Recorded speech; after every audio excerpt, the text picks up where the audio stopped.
Okay, I guess I'm just going to start the video here. So, well, what's up, guys? This is Metaphor, ReFantazio. I'm giving this game a chance because I've heard that this game's maybe all right. I don't know. It's kind of like Persona 5. I wasn't really happy with that game when I played it, back when I played it. It's just one of those games. We were literally just playing Zenless Zone Zero. And my biggest issue with a lot of these anime games is that the only reason you're playing is to bust a nut for a freaking hot anime chick that you want to put your load inside of. And it's like, okay, but does it make a game fun? No. Does it make a story good? No. Does it make your time being spent and also your money well spent or used? No. So that's the issue with a lot of these games, is that they're, quite honestly, they're not that good. And a lot of dudes are just so desperate. They want to play a game that has a chick with nice breasts. That's what they're doing. And so you waste your time sitting around playing these games when there's really no value in it for you. You wasted your money. You are wasting away your hours. Why are you doing it to yourself? And so you have a lot of guys who do this. They burn away so much time that you could be doing other things with. Something that's better. A better video game. You could be reading a good book. You could be watching a good movie. You could be picking up some new skill or whatever. You could be learning something. There's so many things you can do. And instead of doing those things, you're playing these games that are basically attention demons on your life. And it's absorbing like a freaking succubus, your energy. And you're not paying attention to it. So, I'm hoping that this game's, I guess, decent. I don't know how long I'm going to really play this one, though. But let's see. Let's see if this is a good one. I'm hoping it is. Okay.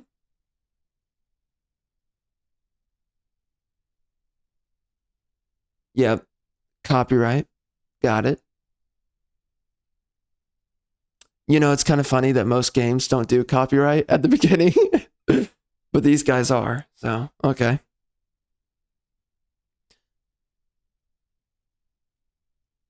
Oh, dear God.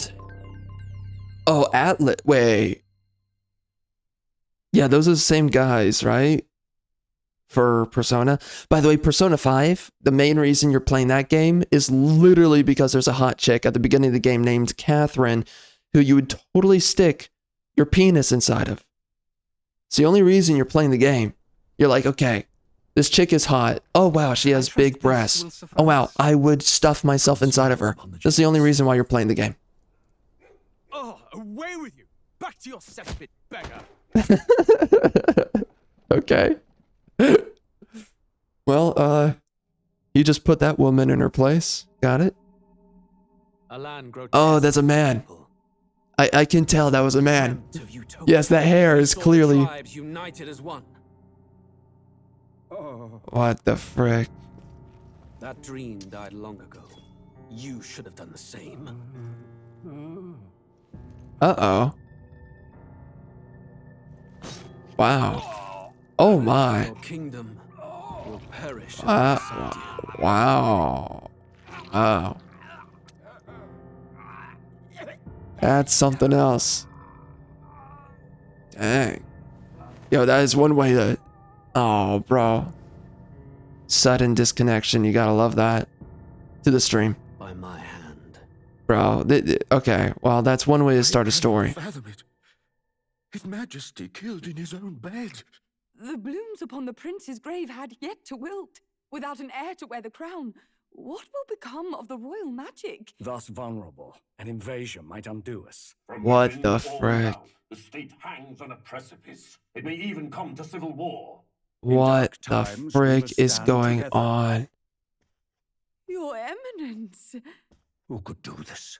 What the frick? Few could even enter the king's chambers, let alone draw close. And yet, His Majesty's arcane power could deflect near any blade. With all the royal bloodline's magic, who could harm him at all?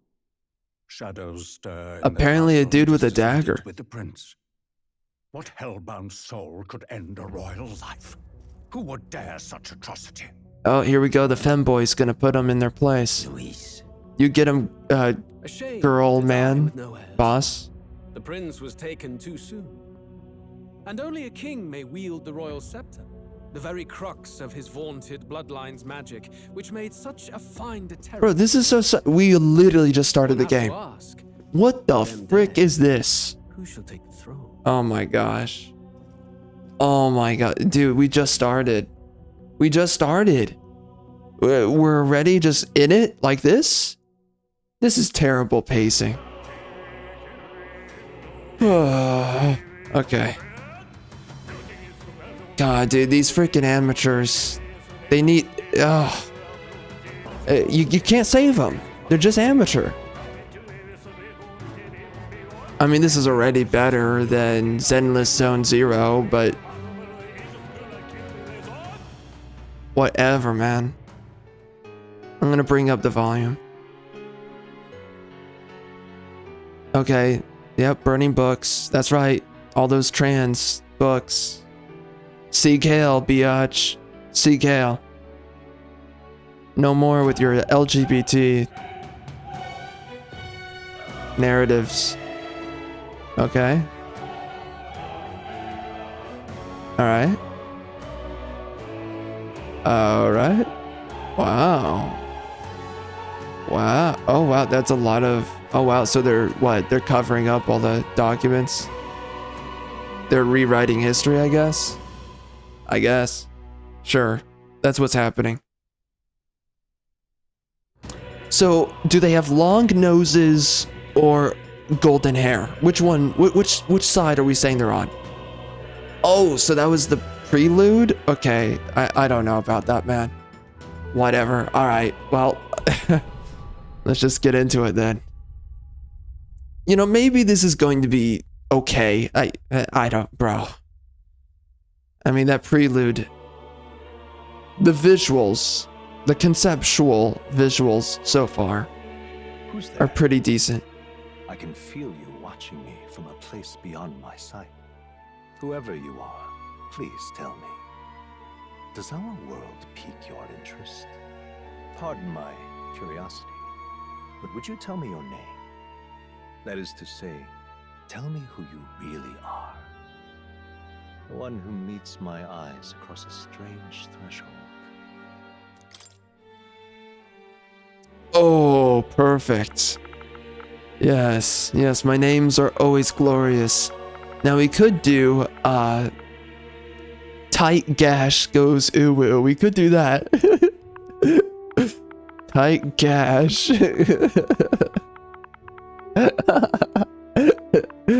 Go uwu.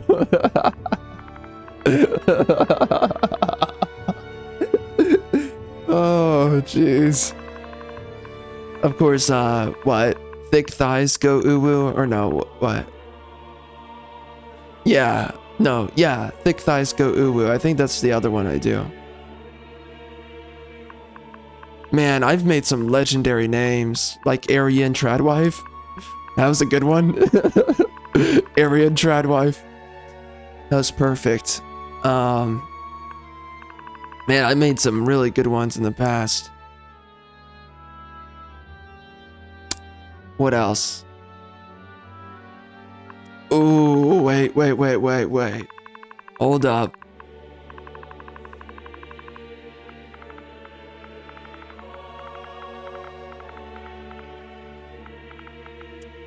Shoot, I'm trying to do this. Ah, frick. What's good code terminology here? Oh, what's a good code terminology for the chosen? Ooh, our favorite people. Our favorite people.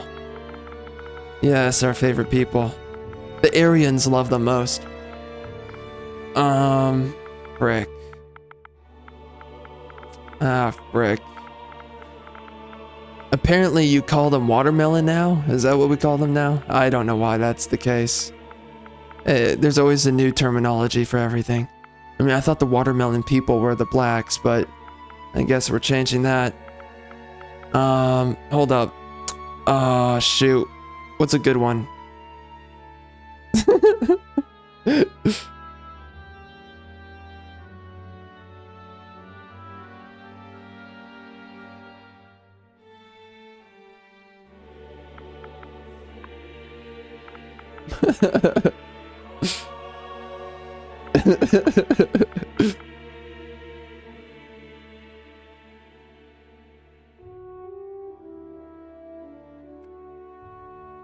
Ah, frick.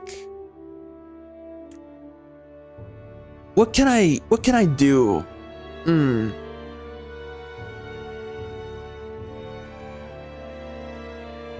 Frick, man.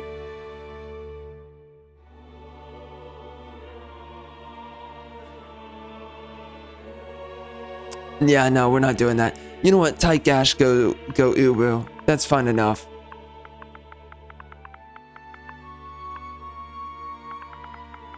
I don't know what's a good name for the chosen, but we're just gonna go with this instead. Perfect. Oh, tight gash? Is that it? That's all I got? Oh, no. Wait, what? I hope it's not cut off. Oh, okay. Well, in spirit, we are tight gash. Go uwu. Oh, tight gash G.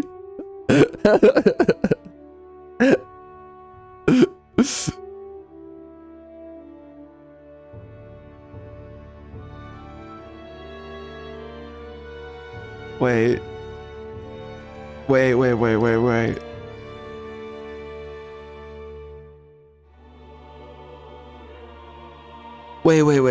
Your name is indeed. You will name the protagonist later? I have a different name? Okay. Alright.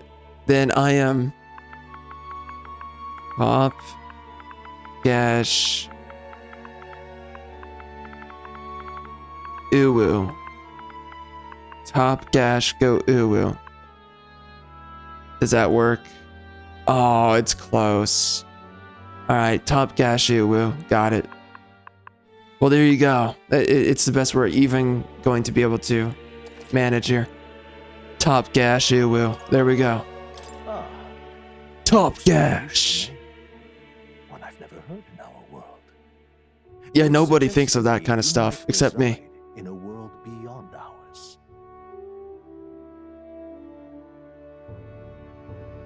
It is a curious thing that in your eyes, my entire world is but the dawn of a story yet untold. Or to put it another way, this is a fantasy. But can it truly be dismissed as something so far removed from you? If indeed you wish to cross to our world for a time, I would first ask that you indulge one question. Is fantasy limited to the confines of imagination? Would you call it a powerless creation? Oh, frick. Oh, man. You're gonna make me be thinking this stuff out now. Okay. I mean, that is an interesting speculation. Is fantasy limited to the confines of imagination?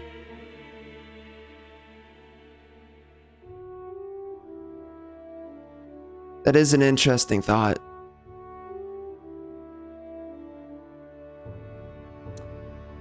Well, what is a fantasy? It is typically something that is unreachable. It is a conceptualized idea that... What's the term I've used in the past? Fantasy spectacularizes typically the mundane. Or it spectacularizes the ideal. It can do both. It creates spectacle out of the known and also the unknown. Fantasy does this. So it plays with ideas in such a way that it tethers from what is known, from what is reality, and it breaks it out forth into a speculation that possesses you with awe splendor, and fascination, curiosity as well. So fantasy is more of a wandering of the mind within a world and a realm and a conceptualization that is not quite tangible or within reach. So is fantasy limited to the confines of imagination? Yes.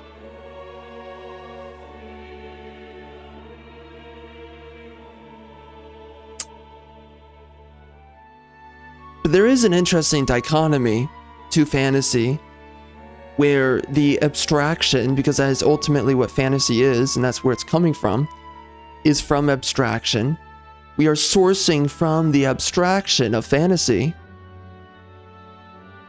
the psychological function of abstraction. What happens with fantasy is that you're conceiving of ideas that are apart and far away from this reality, and it is imagination. But through what we imagine to ourselves, through fantasy, through spectacularizing the known and the unknown, and that is one of the greatest things about fantasy, is that you are innovating ideas when you're investigating true fantasy. You're creating thoughts, not just mulling over already known thoughts. Fantasy becomes a gateway into revealing the unknown. And so something interesting is that it's also bringing forth through the abstraction of the mind and the known, and spectacularizing the mind and the known. You're utilizing fantasy to generate a new frontier. So fantasy has the ability to, but it's not direct. It's not direct to your abstractions, to what you're thinking of within your own mind. Fantasy is the pursuit and the spectacularization of the known and the unknown to eventually innovate a new frontier that has yet to be possessed or fully possessed.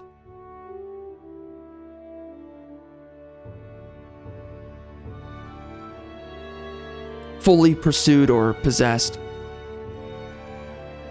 So fantasy and our pursuit of its abstraction has a nature in which we indirectly pursue new revelations, new innovations.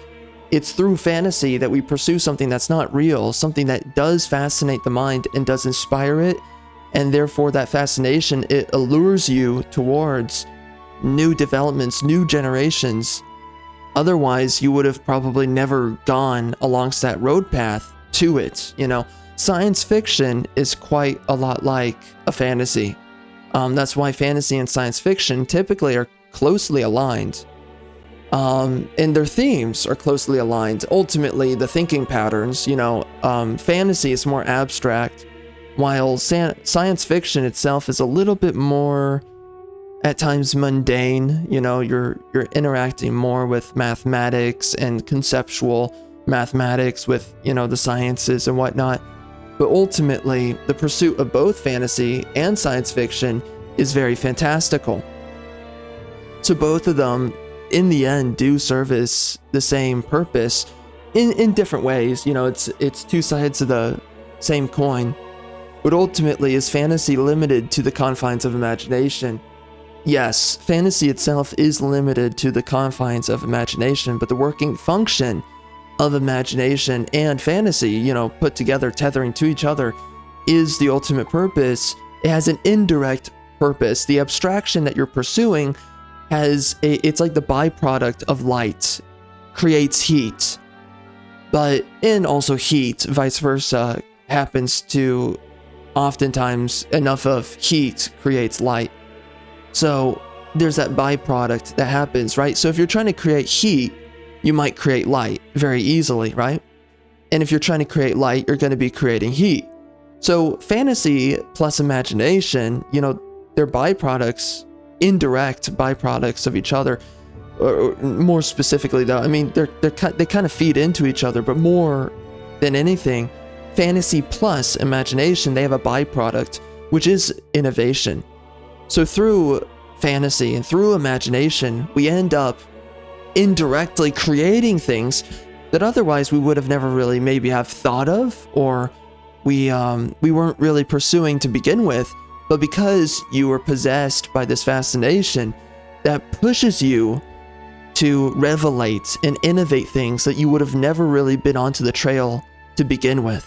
You know, there's ideas like telepathy, which might be real.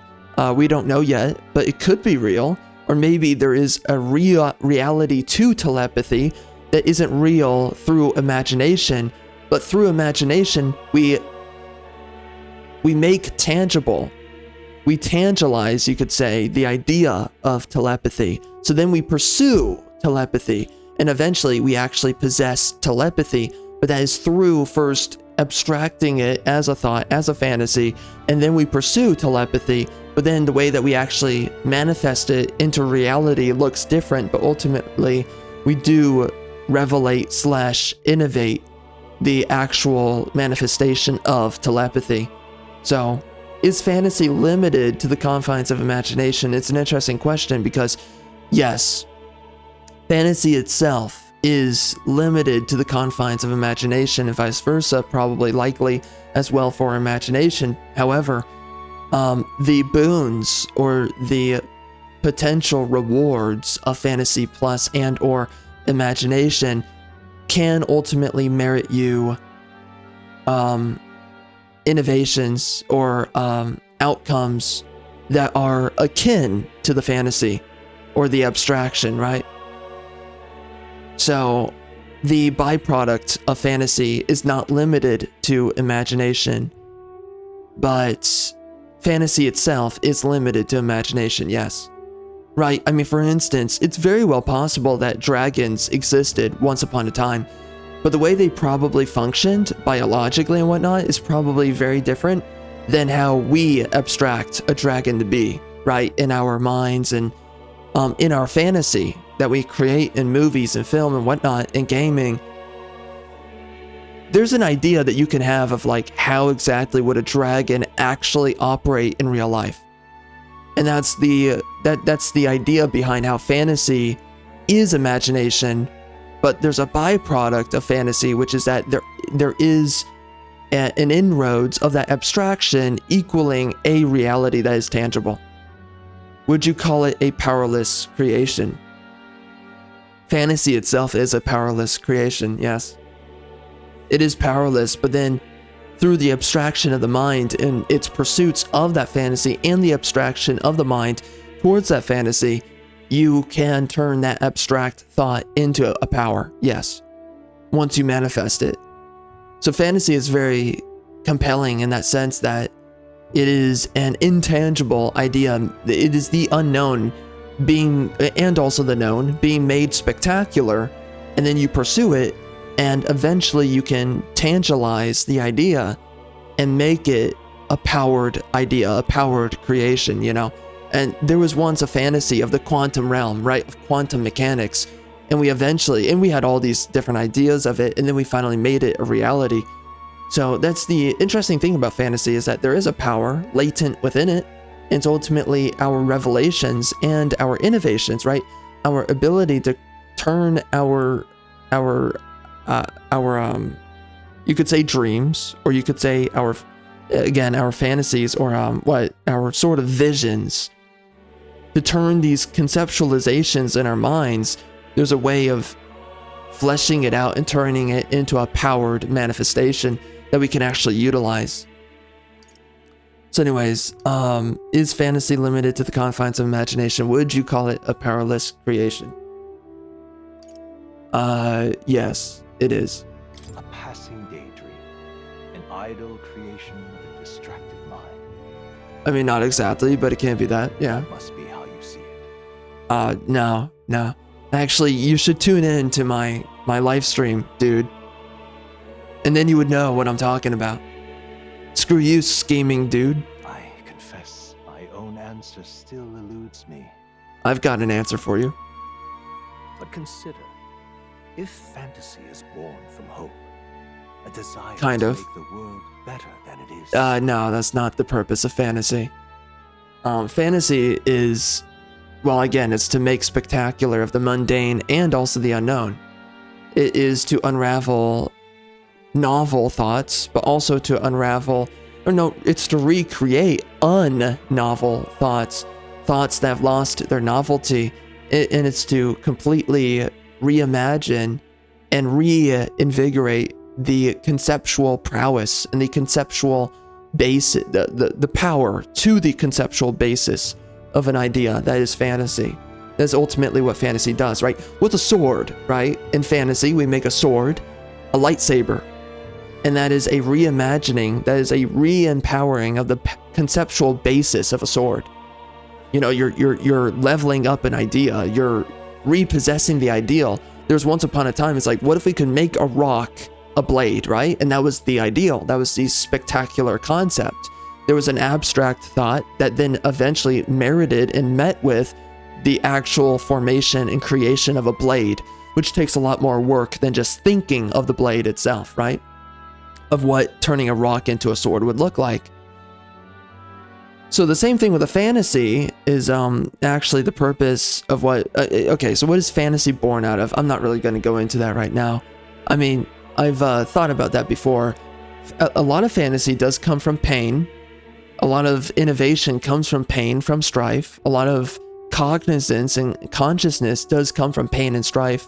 It's from the world offering resistance against you as a living being, and you having to ultimately create workarounds from the resistance, the natural resistance of the living world. So that is a function of fantasy. It does play off of that conceptual the conceptual basis of consciousness is fantasy, and fantasy is the attempt to idealize, but not just that, you know, spectacularize, but let's just say, right, idealize the known, to reinvigorate the mundane, reinvigorate the known, but also to unravel the unknown, and then also to manifest a greener pasture, right? It's a form of conceptual innovation, prosperity, right? It's to attain prosperity, right? At one point, we had an abstract what computers were and what robots were, and then eventually we got to the point where we could actually create them. And that all started with an abstract. And there was this dream and there was this hope. Yes, there's a form of hope, but ultimately it's to overcome barriers and to overcome obstacles and to ultimately create access points of ease for ourselves. It's a way of overcoming our hindrance, our pain, our strife. It's to ultimately overcome destitution and to create a gateway to prosperity. That is a part of fantasy. Or also, it's, if you want to think about it based on hormones and biology, it's also a way to further elate ourselves with dopamine, to ascend our state of being, to have these sensations biologically that we are becoming something more, right? To evolve, to ascend past this form. And you know, that is ultimately what religion is heavily tied to fantasy. There's a huge aspect to, I mean, and like, man, I've thought about this in the past actually in great depth. And maybe I would actually need to read up on some notes that I've made in the past about this, but fantasy and religion have heavy ties to each other. And so it's not always hope, but like religion is a great source of what it's really, religion is our first form of fantasy, true fantasy, right? And it's not to say that what religion is fantasy, but there is a fantasy to religion, right? And we don't know what religion really looks like. It's actually a great example. We have so many fantasies of what religion means and what it looks like and what the afterlife looks like, but we don't actually know what the reality is. So there's that abstract, but we haven't yet tangibalized what it looks like and what it means. But religion is one of the greatest first examples for ourselves of pursuing fantasy and what fantasy offers to ourselves psychologically that we pursue. But again, fantasy, there's so much more to fantasy and religion. It's a very fascinating concept. and conversation to hold, to think and talk about fantasy plus religion. But outside of all of that, if fantasy is born from hope, a desire to make the world better than it is, nobody cares about making it better than what it is. You definitely want to ascend yourself. Nobody cares about making the world a better place. That is such adult child thinking. Nobody actually cares about that. What everyone does care about, what you cannot remove from the human psyche and the human condition, is the fact that we want to elevate and we want to ascend and we want to, at times, we want to elongate, and simply we just want to overcome the human condition and become something greater, become something more, or even change, shape shift ourselves and choose a form that better suits a condition that we might be faced with, right? You might be falling through a canyon. It might be nice that you suddenly become a bird and you can fly through the canyon instead of just fall to your death. That is fantasy right there. You're fantasizing a way to solve conditions that you are not built nor equipped to solve. And so through that abstraction of the mind of what you would rather yourself be in a set position, in a set time, in a set place, under set conditions, you're fantasizing, right? You're conceptualizing a more preferable set of conditions and sometimes a form of being. And that is a part of fantasy. So it's a pliability of the form and of the self, is to free yourself of your limitations. Then that hope can be made manifest. Thus does change come. Yes. And thus is fantasy forged into a new reality. Yeah, I mean, those words in theory are correct. I don't think the writers know exactly what they mean by saying that. But yeah, to some extent. I mean, yes, the words are correct. Perhaps the story about to unfold before you will tell us. I'm thoroughly invested now myself. So, let this tale begin. And that is the interesting thing about stories, like actual proper storytelling. And I've spoken about this many times, but a proper fantasy proves the ideal. That's a part of, right? That's unraveling the unknown. It's reinvigorating the known. It's elevating the state of being. It's breaking through barriers of limitation, right? That's what's so fascinating. That's what's so awe-inspiring to a great story, to great fantasy, is that you're possessing these concepts, you're making them spectacular, and you're elevating the functional prowess of an idea, or of a function, of a known function or unknown. So there's a lot of power to the idea of, so let this tale begin. Let us spark, right? The creation of a new potential. That's what let this tale means. That's what let this tale begin. There's so much stored within just saying that. When you actually mean something by saying it, not just saying it, but you mean something by saying it, there's so much laden within just saying, let this tale begin. Fantasy is such a beautiful thing.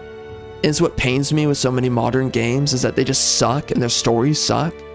But when you actually pursue the art of crafting a great tale, a great story, a great fantasy, just saying, let this tale begin, you're pursuing something that's so much greater than yourself, so much greater than the very essence of something being what it is.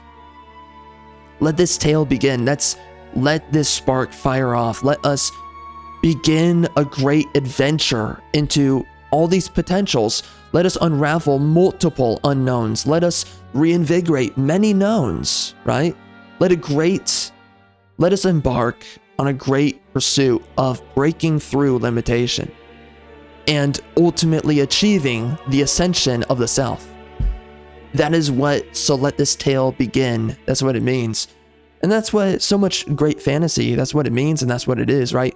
Frodo being this just short dude that, good luck getting a chick as a short dude. Sure, you can get with a hobbit, but you know what I mean. He's a short dude. He's bottom of the pecking order, realistically speaking. He's a feeble, small man. And the ring is the unknown, but also the known. We know what a ring is, but there's an unknown behind the ring. And it sets forth an entire journey for him to embark on, full of knowns and unknowns, and we're traveling through what Middle Earth is and who all these different characters are, who Tom Bombadil is, and we just go through all this different crap, and you're experiencing these new characters, and you're experiencing these new things, and you're experiencing the ring wraiths, right? They're unknown to the world of Middle Earth, but they're unknown to you. So there's a great pursuit that happens when So Let This Tale Begin, that happens in fantasy, and then when you truly embark on a great fantasy, there's so much that comes with that. And this is why we love fantasy. Once upon a time we loved it, and nowadays it's been butchered alive, and now we urinate on the corpse yearly now on fantasy. But if you actually want proper fantasy, for one, pick up the Realm Lords Apocrypha. I don't know what the frick you're doing here. Definitely pick up that book. But outside of that, this is why we love great fantasy, is that we're actually pursuing these ideas, and we're actually pursuing great conceptualizations of both known and unknown. And we're also trying to create a great synergy between the two to ultimately entice the mind. And ultimately, on the other end of enticing the mind, hopefully we can reinvigorate and or innovate our way of thinking today.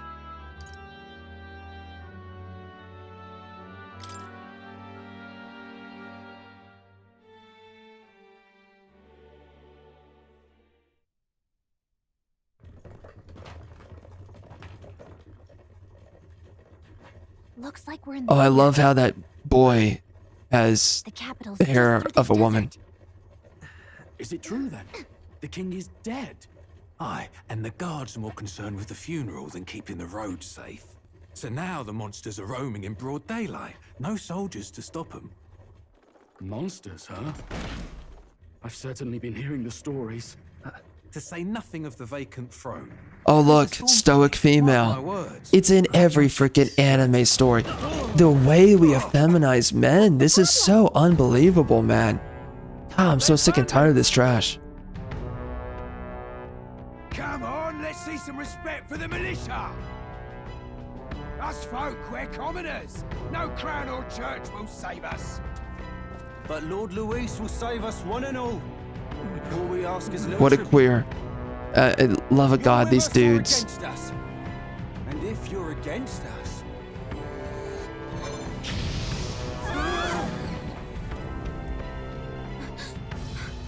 An igniter? Oh dear gods. How'd they get one of those? He put fire on a staff. That's how he did it.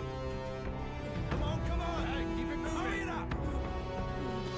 Next one. Oh gosh, he's gonna bully the femboy now. It's over. Huh? Look at you. Uh-oh. He's gonna molest the fairy. No horns, no knifes. Filthy gremlin like you. Oh my gosh, he said Matthews. Oh, what's this? Looks like you've been holding out on us, boy.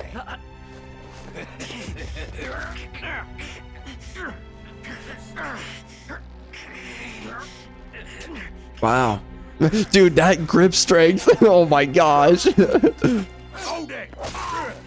Oh wow, that guy's dead.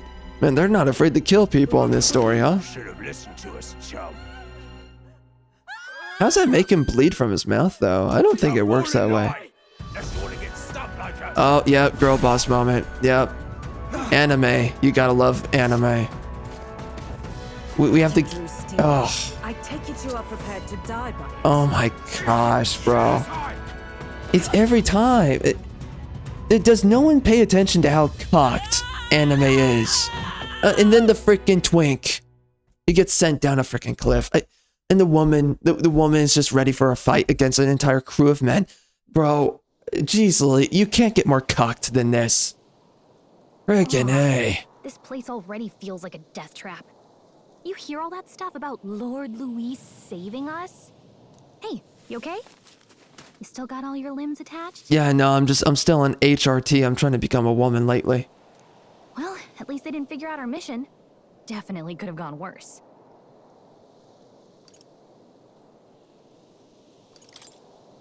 what mission? come on. This is no time for jokes. You do know that if anyone finds out who we really are... I hate it's all androgynous over, right? characters so much. The mission's more important than either of our lives. If we screw this up, there's no going back.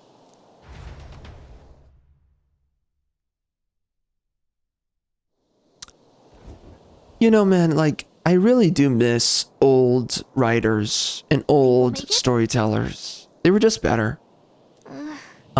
It amazes me how much of our nuance and our speculation and our insight that we've now lost in modern day. We don't possess the same thinking mind that we used to have for generations. I mean, you look at older writing of a lot of men, it's just better than what we're getting now today. It is so sad and sorry for me to say that this is probably some of the better writing that we're now getting modern day. So far with this story, I mean, there are people who actually think that this is good. And that's because of how low the bar has been dropped. Our standards are so immensely desecrated. It's amazing to me. I mean, this is bad. This is just bad. But it's not beyond me to understand and realize and say that this is now becoming the best that we have to offer today. This game. Its writing, its characters. That is really bad to say. There are people who think that this game is good, and I can already tell. There are people who think this game is good simply because you don't know anything better, and because nothing better is available today.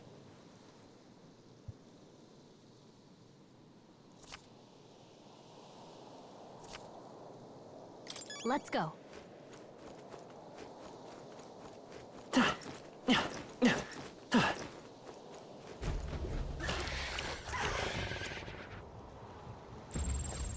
Watch out!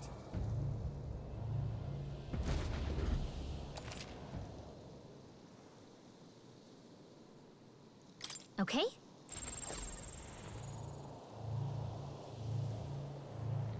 Stay vigilant. Oh, wow. These ones aren't messing around. That looks like a manticore right there. Watch out! Oh, dear God.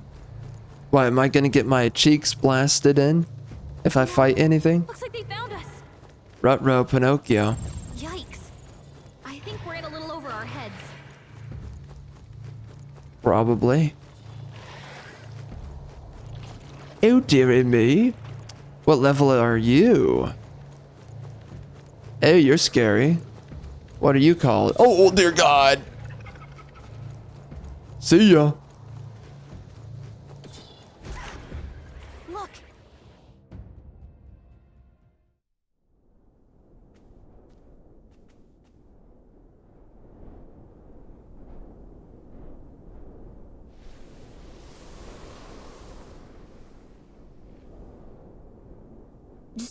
What kind of art style is this? I feel like it's like water paint.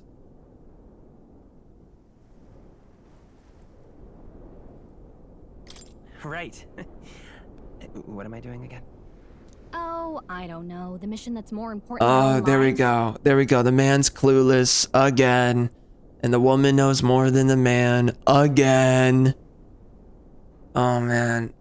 Oh, dear God. Dude, this is like... okay. At some point, these writers are all the same. You know, it's like, geez, man. You guys are all using the same archetypes every time. It's just anime. Like, bro. Jeez Louise.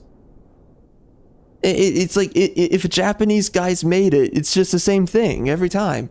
It's like, oh, is there a cuckified male likely protagonist who is like, oh, I don't know about anything. I'm stupid. I don't know. The chances are very high. Yes. Yes. Yes. There's always the dude that just doesn't know anything. He's completely clueless. And there's always a woman who's stoic. Every time. Every time. Probably has large breasts. Every time. Puts the man in his place. Every time. The guy probably looks like a twink every time. You know, it's so crazy how much anime storytellers, they just get away with blatant feminism. This is the most covert feminism. I mean, it's not covert if you know what feminism is, but this is some of the most gotten away with feminism that we've seen for generations, and that's anime. This is absolutely, as far as civilization's concerned, this is absolutely covert feminism. And people are either too stupid or too ignorant or all of it, all of the above, and a bunch of other things, and also malicious, and also ideological. They're ideologically tied to feminism. You know, they believe in this so much, whatever.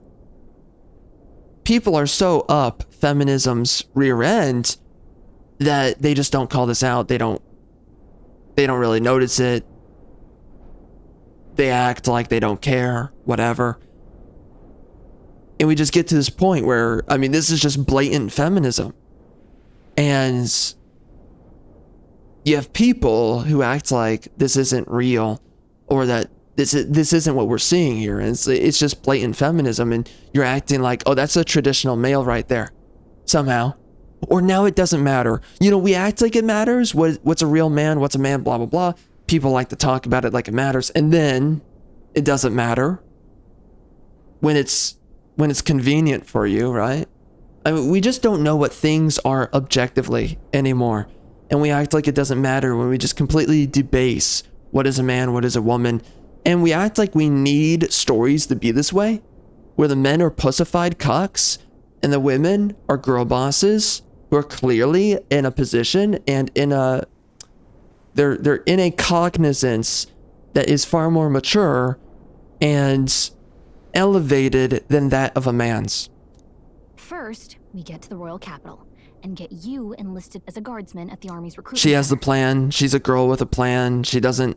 the guy doesn't know what the frick he's doing. He can't figure it out for himself, but she can. Again, this is in how much anime, where the women just know how to do everything. They're just like, oh, yeah, obviously you just get into the castle.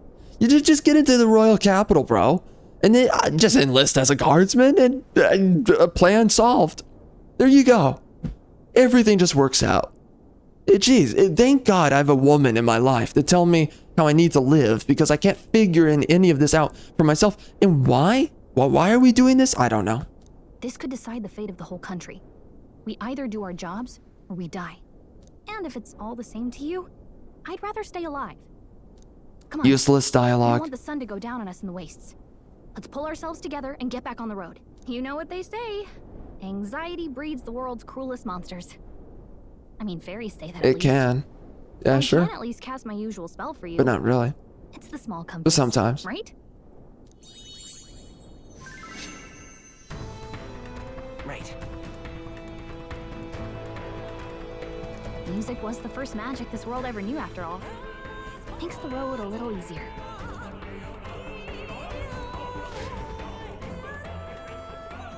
Wow, this music sounds a lot like Claire Obscure, Expedition 33.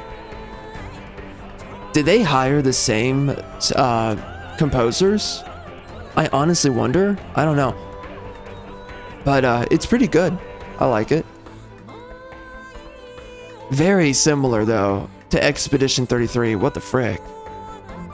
Wow, wow. Very similar. Wow. Very similar. That's crazy.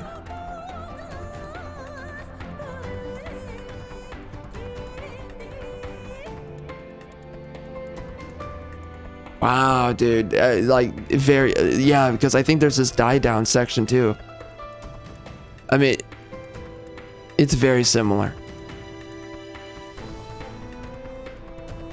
Okay. Interesting.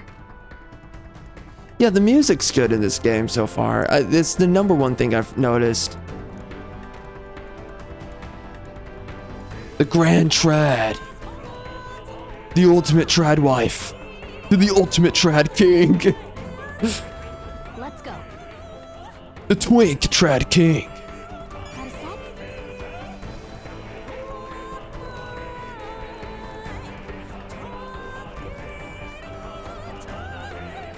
Well, I might want to listen to this game's soundtrack just to come through and see what's... Because I don't know if I'm going to finish this game. I don't know yet. But, I would be interested in just coming through the OST. We should be safe. Oh, I can fight? Uh-oh. Yeah, I'm going to check out the OST at some point. This land of 8 tribes and 3 nations, all blessed by the Oh dear God, here we go again with the Fire Nation. The United Kingdom of Ukrainia. The year is 785. Ukrainia is shaken to the core by the sudden death of its king. Anxiety breeds dissent among the tribes. Disparities tear them apart, and no mortal mind remembers the heroic tales. They should definitely vote Republican. It might fix things.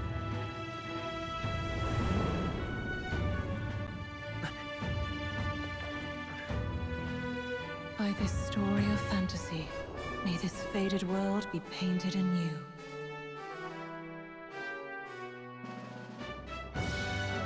Well, I think I already understand where the story's trying to go, is that you're pursuing a fantasy in hope that you overcome, right, your current difficulties.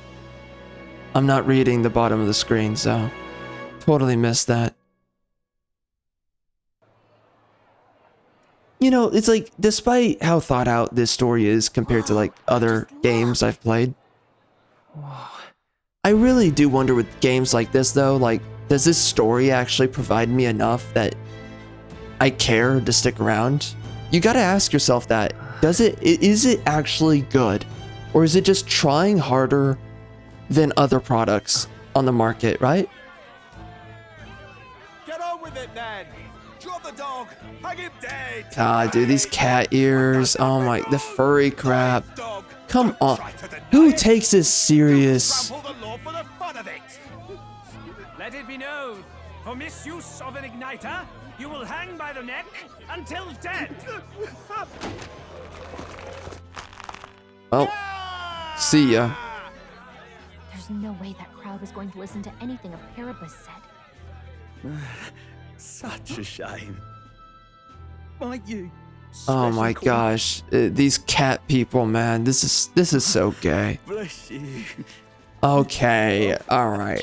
So a bunch of stray cats, but they're people. Don't you have any street smarts? Come on, kid.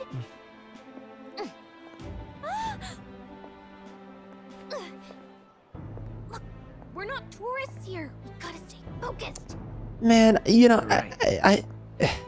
it's just like modern storytelling. I don't think they're trying. I really, stray cats and just stray people. Okay, listen, I get the allegory you're trying to have here, but like, you know, there just comes a point where it's like, you know, maybe you're drinking too much of the freaking liberal Kool-Aid at some point. Like, we never make it out to be that poor people are just filth, trash. You know, you're never seeing that random homeless guy that's just raping a woman. You never see that. You're never shown that. You're never seen the homeless woman that's like, I don't know, stabbing a dude. You don't see crap like that. It always feels sorry. This, oh man, I've been here before complaining about this with freaking Tales of Arise was one of the main times I've done it. Jeez Louise, we never show poor people for exactly what they are. Some of the most vile people are poor. They're fat, they're lazy, they're stupid, they don't know how to talk, they don't know how to speak, they don't know how to write, they don't know how to read, and they don't care to try. They don't try anything. They just sit there and they just give up at everything. And that's a good number of people, you know? And we never talk about that. And we never address this in these stories. It's always the guy that's just down on his luck. Which is like, okay, sure they exist, but let's just be honest. We never talk about the pieces of filth which makes up a big number of poor people. We never talk about that. People who just blatantly are lazy. People who are blatantly a waste of space. People who are a burden on civilizations, on society. The people that make you feel uncomfortable just being around them because you feel unsafe, blah, blah, blah, the whole thing. We never show that in these games, in these stories. What are we doing here? You know, it's like, it's always feel sorry for poor people, and then it's always the rich people, right? They're backstabbing, and they're always being viperous to each other. And like, sure, that exists in Israel, you know, sure. But, you know, and of course other places. But no, I mean, seriously though, like, it's just, we always have to make it out that the people who have all the power, they're always the most evil. And the people that have no power, they're always the most, they're the greatest victims. They're the most ineffectual. They're harmless children. We always do this. I'm just getting so tired of how liberals write stories. And they never make characters and people a little bit more realistic, right? Where it's like,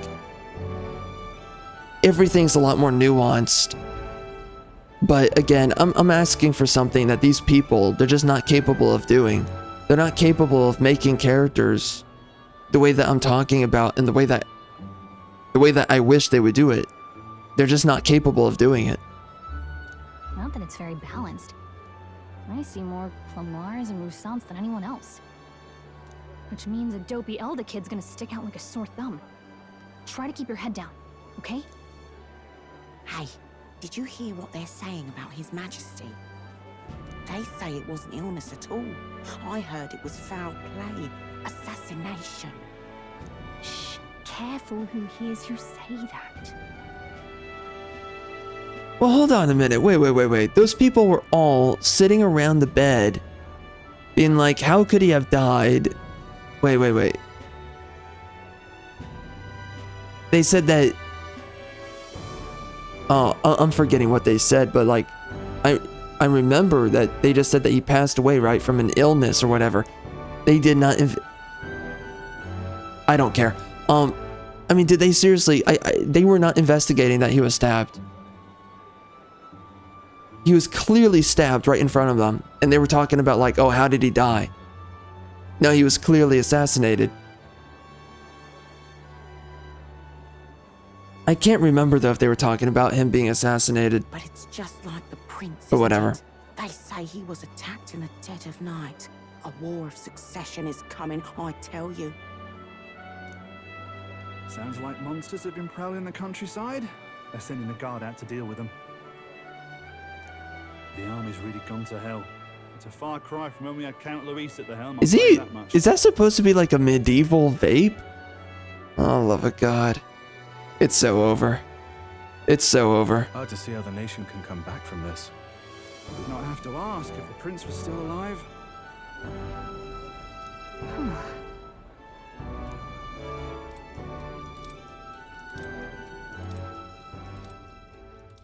The king dead. His son stricken. Are there none left to bear the weight of the crown? We've done all in our power. Wow. But not even the kingdom's That is not even close to attractive. You would say that's the antithesis of attractive. Over 10 years he has languished under this curse. How much longer can his body hold out? That's male? Dear God, bro, he's even wearing a skirt. Okay. Oh, alright. Alright, you freaking Japs.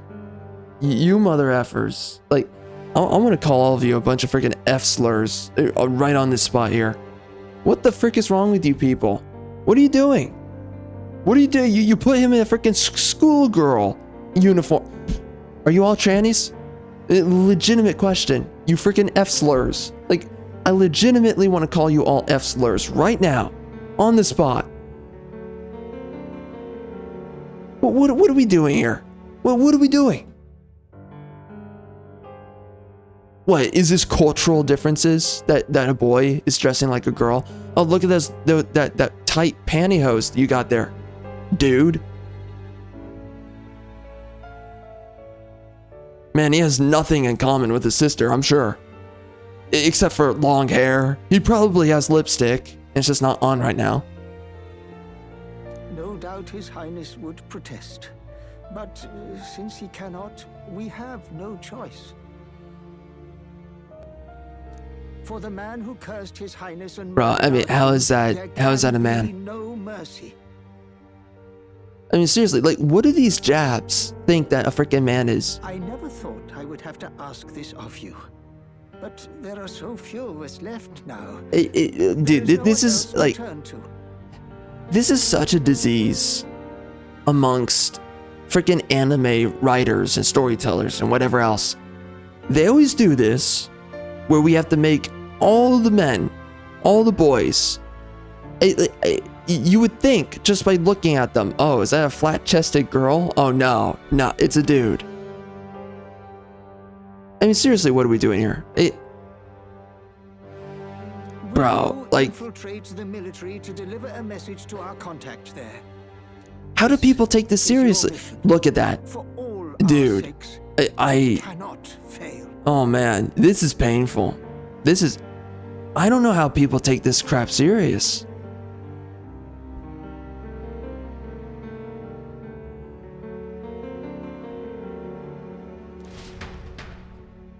By the way, I feel like this story is going like 11 miles per minute right now. Hey.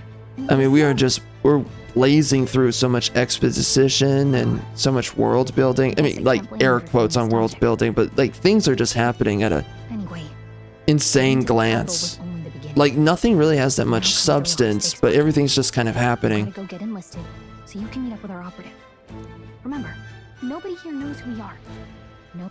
That means if we get busted, that's it. Step 1. You know, one of the biggest issues that we now have today as well with a lot of stories is pacing. And like, I think we take too long with useless information in stories. Like, no one really needs to know about all these granular details. Especially in these stories that we're getting today.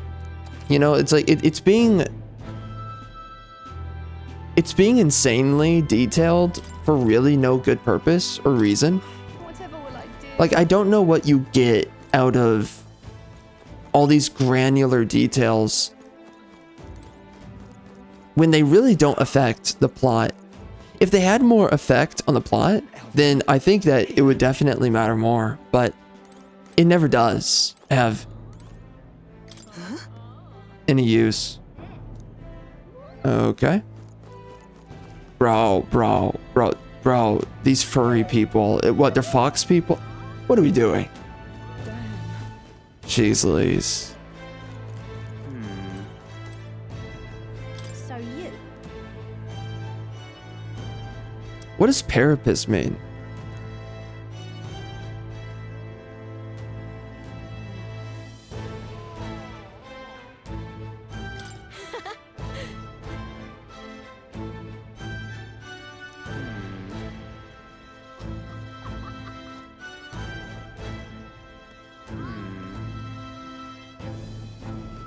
Well, the chicks are not really that hot in this game.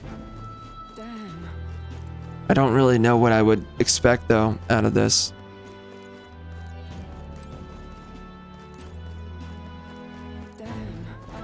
I mean, would I expect it to go full-on Zenless Zero with the chicks? I don't know. At this point, I'm so appalled by so much of anime style of stuff. I could be out there slinging spells like a master if I had one of those. I guess that's the big city for you. Everyone and their mother has a magic igniter. So many different types, too. Now I want one for myself. Yeah, until you see the price tag. Can't imagine what it's like having to wave around some shiny stick to use magic. Me? I can whip out magic anytime I like. And I can even see the magla in the air. Though, I'm not exactly an archmage. Wonders never cease. Oh, here we go. Wow. She's wearing an outfit for a man. Dude, okay. Dude, Dude, I just progressively want to use the F slur. Like, what are we doing? What the frick are we doing? This is an outfit for a man, and we're putting it on a woman. What are we doing? What is happening to the jabs? We're literally just, or I don't know. Maybe it's no. I think it's jabs. What are we doing here? We keep on sitting here, making the dudes look like frail. I mean, he's literally shorter than her. This guy's a freaking twink. Oh man. Dude, just make everyone trans at this point. All right. He got a sex operation. He's got a freaking vagina now. She's got a freaking dildo in her pants. I mean, let's just do it. I mean, how far off are we at this point, man? Well, I suggest you keep a low profile. Trust me when I say you don't want to catch the eyes of the lords and ladies. But I'm getting ahead of myself. Oh wow. Wow, again, with a stoic woman. We have the same stoic archetype in every game. I mean, geez Louise, what? Kisara is stoic in Tales of Arise. Shion is nice breasts, by the way. She is stoic in Tales of Arise. We just went from Zenless Zone 0, where the women, again, are overwhelmingly stoic. I forget which ones, but anyways. And now with this game, and we just keep on seeing it's stoic women everywhere. It's just, man, dude, these freaking jabs, like, they gotta start figuring out for themselves.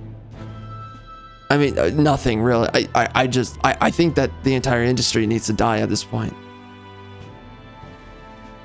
You are so lost if this is just your choice of how you're gonna create men and women in stories. This is Clown World. Something that might catch a foreigner's eye. This is modeled after the royal scepter and would make the perfect souvenir.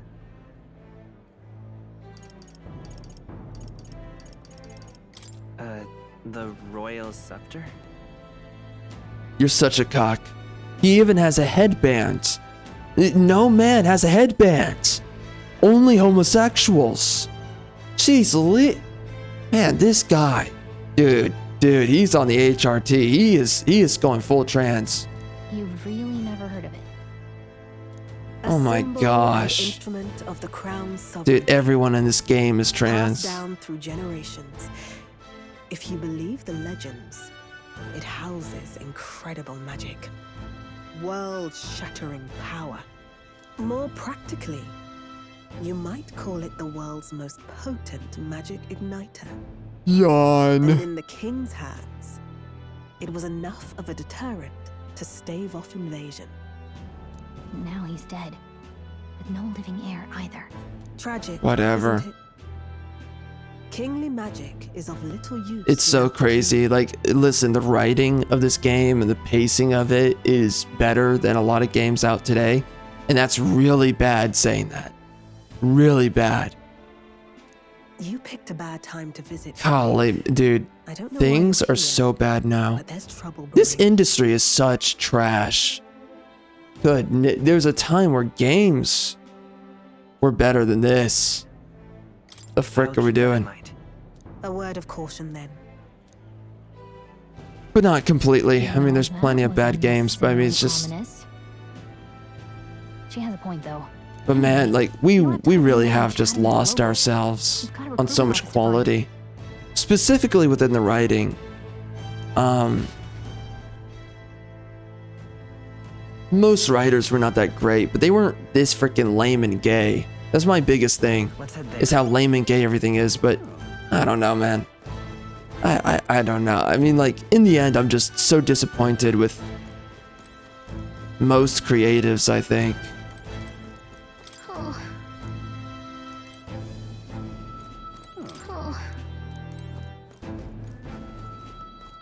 Give it a fold, I say. Who else can it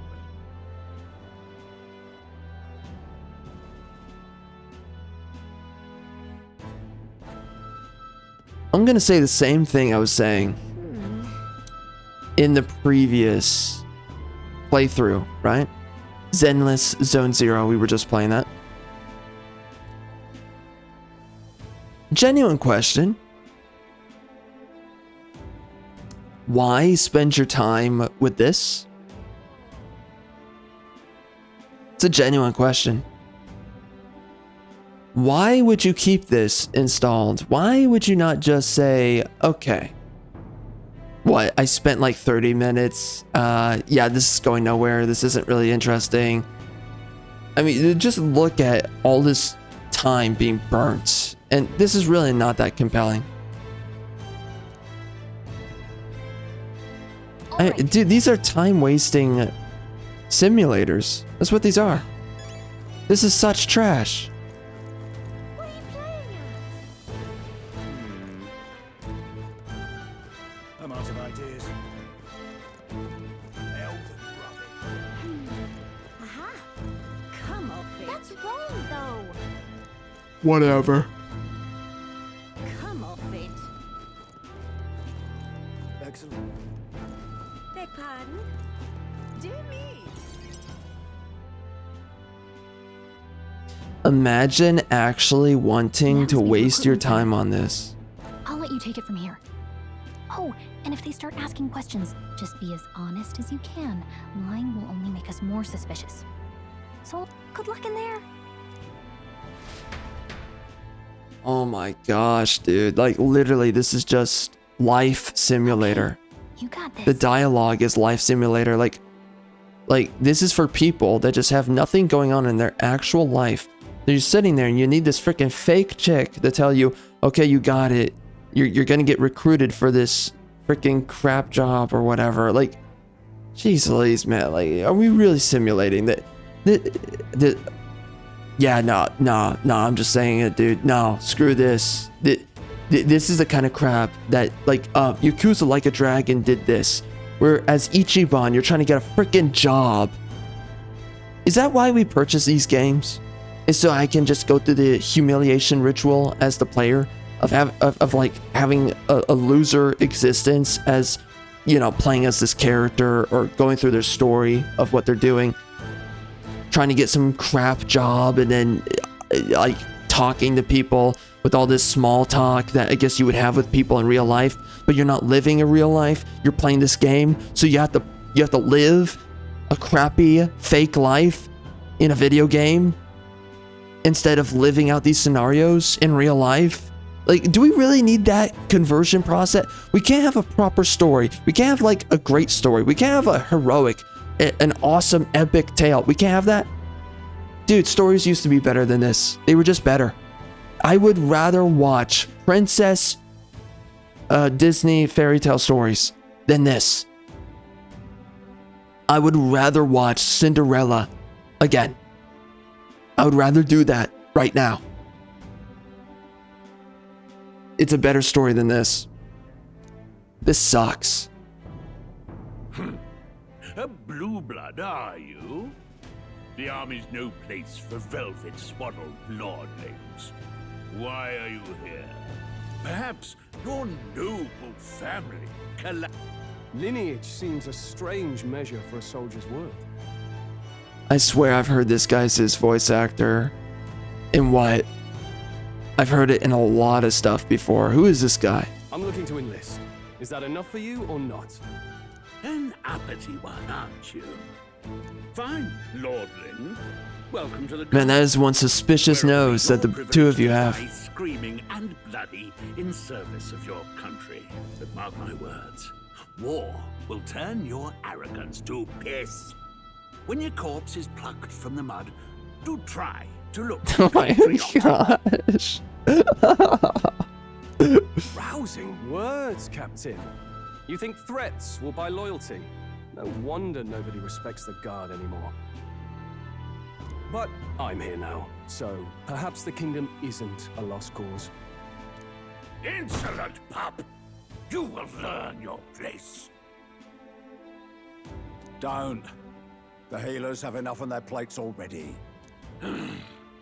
Be gone, and be thankful you're still in one piece. Okay, and this is the other thing I'm so tired of in writing and storytelling, especially nowadays, is that they make these characters to make a cultural point, right? Like someone was like this or close to this in real life for you.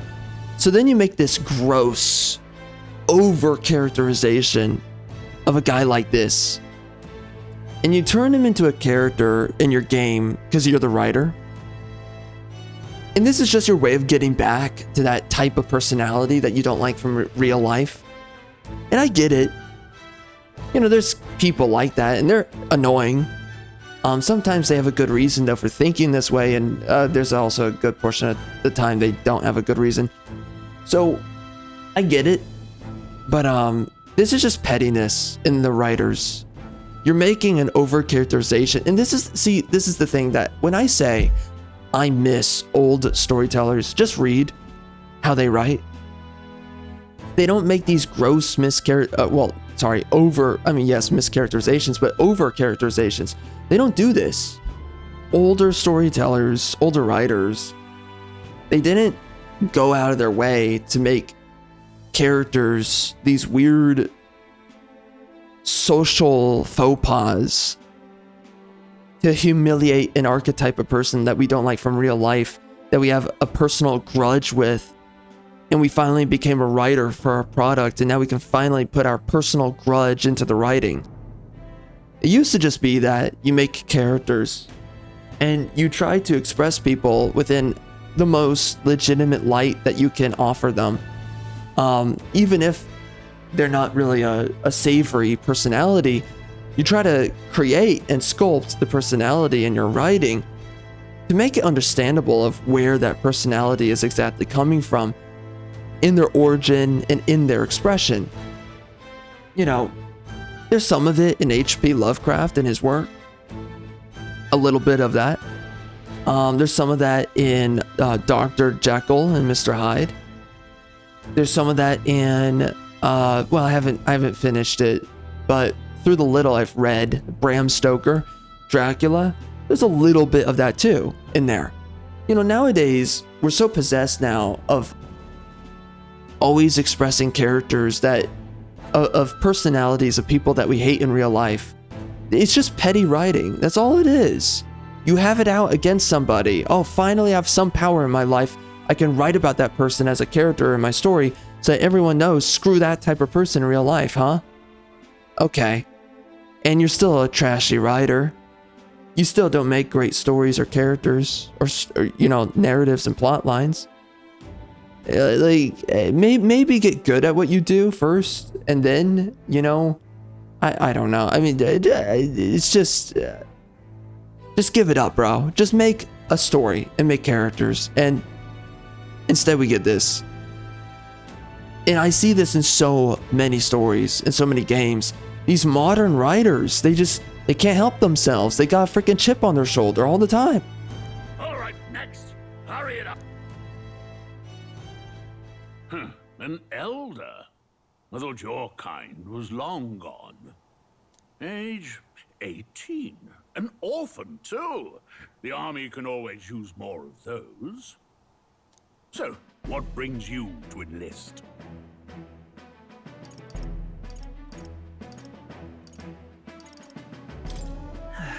I just want to kill some time.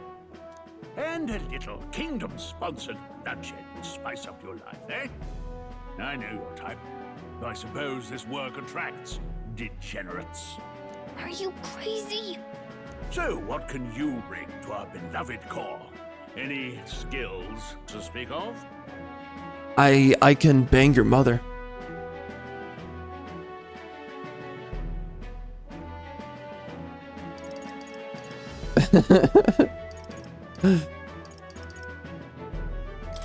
I can take a lot of punishment. Really now? I'd not have guessed. Sounds like an invitation to me. Right, last order of business. Easy there, Make your Epstein. mark or sign your name if you're actually literate.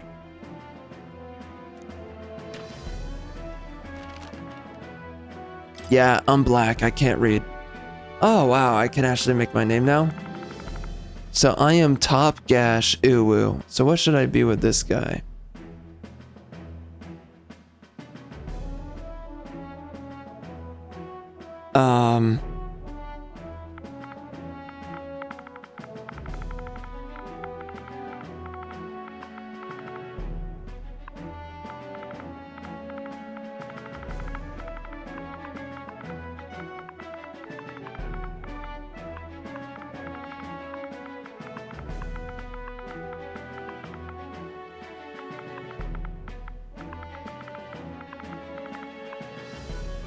Retard Magnificus.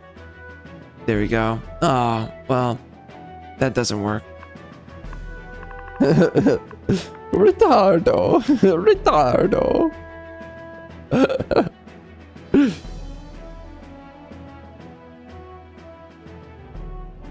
My name is Retardo. Retardo.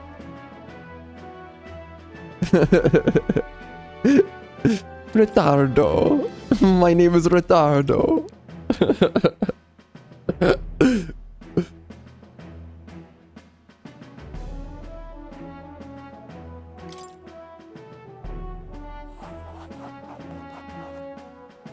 You know your letters, do you?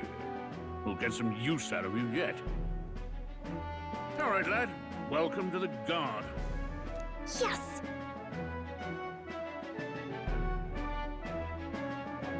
I'm sure you heard about the monster sighting, so stay sharp out there. We're short-handed as it is, so be a good lad and try not to get killed on your first deployment. You can pick up your kit at reception. Standard issue guardsman armor and igniter. Kingdom property. So if you break it, it's coming out of your commission. On your way now. Up to. Next.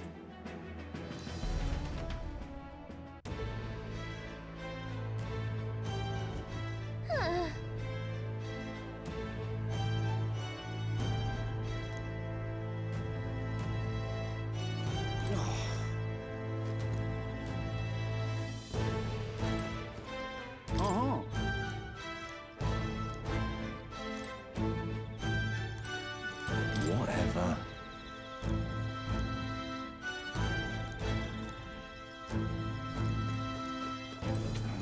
Oi there! Wait!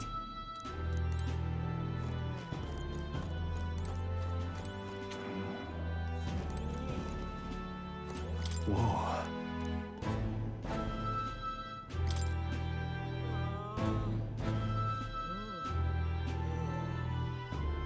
Well,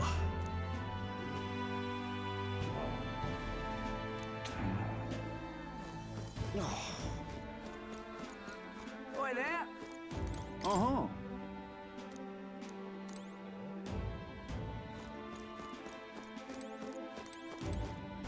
Look at that.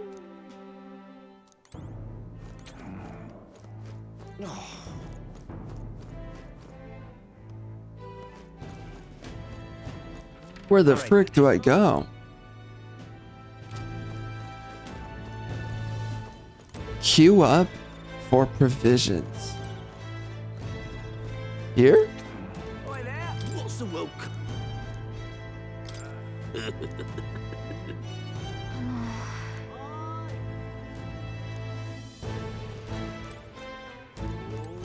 there!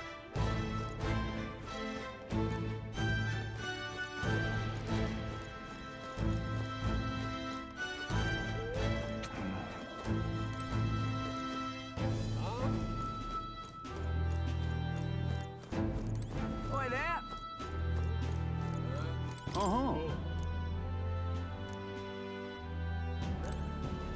Oi there! Oh, right here? Okay, right there. Jeez.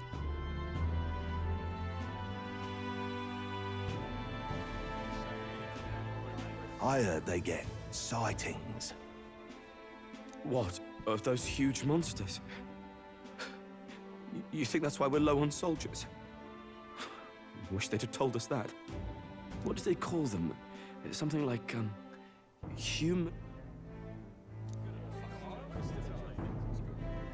Next.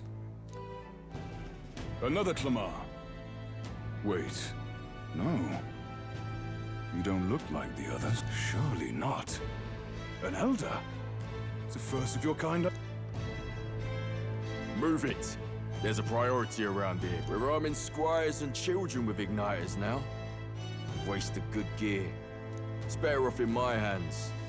Give it here. Brute force, crude insults. The world is yours for the taking. Care to say that again, boy? We all have our reasons to enlist. Backhand him. Get back in line. Do it. Oh, another high and mighty Clamar, is it? You think your pretty words will measure up to pure Rousant strength? Oh, forget the tribes. This is a matter of pride. Now, you owe us both an apology. Come on, no fighting in the ranks. Racism bad. Sorry for making a scene. You all right? You know, sometimes the best solution to racism is segregation. I had it handled. You didn't need to butt in. I saw injustice, and so I spoke up. I don't think that's unreasonable. Well, I saw injustice, sir. I am a white knight, I'll have you know. Don't make my job any harder, please. And you look like a female, so I'd like to get me some later. These days, most come with their own magna crystals. So with practice, anyone can use magic. To an extent, anyway. It's not the sort of thing you can master in a day. For now, newbies like you best focus on surviving.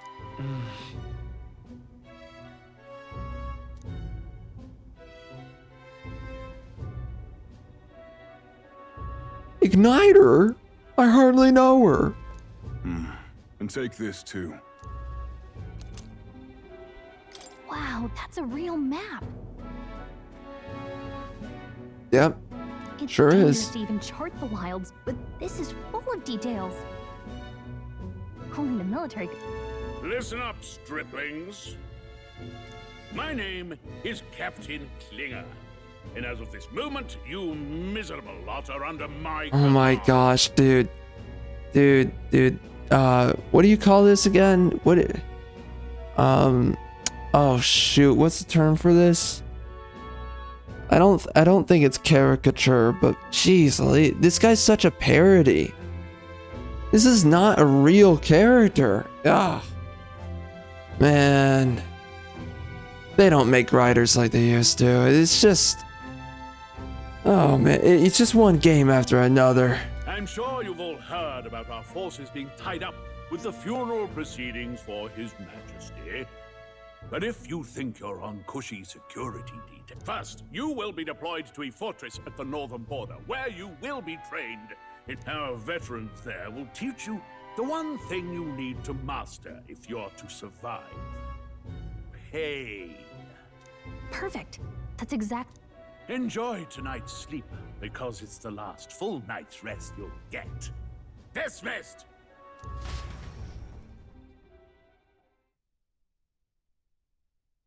So we was slaves and shit. Look at all the other recruits. They really are... Oh, right. I know you don't know what our contact looks like yet, but he'll know you by your sword. He'll also know right away why we've come. And don't... Well, the charming captain is probably right.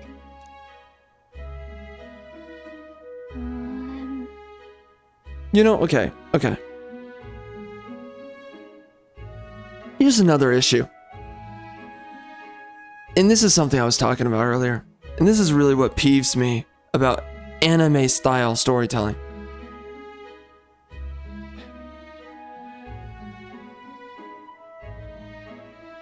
You try to have so much innocence within these storylines that are approaching some really heavy topic matter. You know, in conceptual theme, it's pretty heavy, and they always happen to find a way to make it feel childish, right? That your character just enlisted into the militia or like anything that happens, it just feels juvenile. Everything is so innocent that it is juvenile. So you can't take anything, again, you know, realism infers immersion, and immersion infers realism. And what we have here is that it's so innocent with the characters, you can't buy into anything that's happening. It's so innocent that you're just, and you know, they're going for an innocence. It's not exactly innocent, but right. Anyways, tone is innocent. Themes or delivery and execution of themes as well, and ideas. It's all innocent. It's all kind of lighthearted. We're just kind of floating through the story. Nothing truly that big or bad is happening. You know, there's a much more interesting way to be doing this story right now, and I'm just so disappointed right now.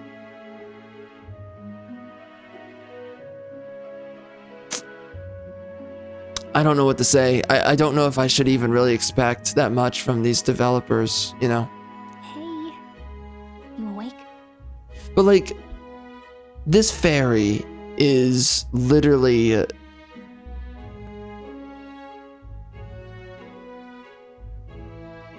she is the very embodiment and manifestation of what just takes you out of the story.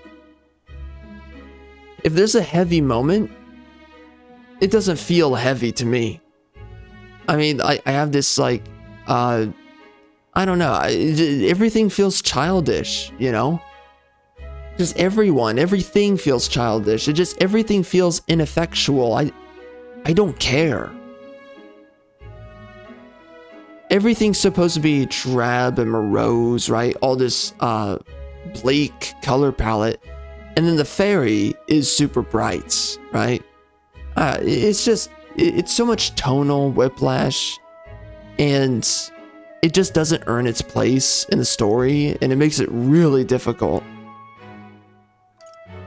to keep pace with any of this. Is it morning already? Does it look like morning? Look, I just have a lot on my mind. Can't seem to fall asleep. I'd heard about what it was like in the capital, but still, when you hear and see all this prejudice out in the open, Oh my gosh. it's a lot. Oh dear God, we have to talk about prejudice now. It never gets easier. Yeah, I could tell. Try to put it behind you, okay? No, I'm just gonna start calling everyone slurs. Some people are even saying Starting it's with the lesser tribe's developers. fault that the monsters are showing up at all. These are the same kind of people who burned down your village, remember? Oh wow, protagonist whose village got burnt. Wow. Wow. Yeah, that's really new.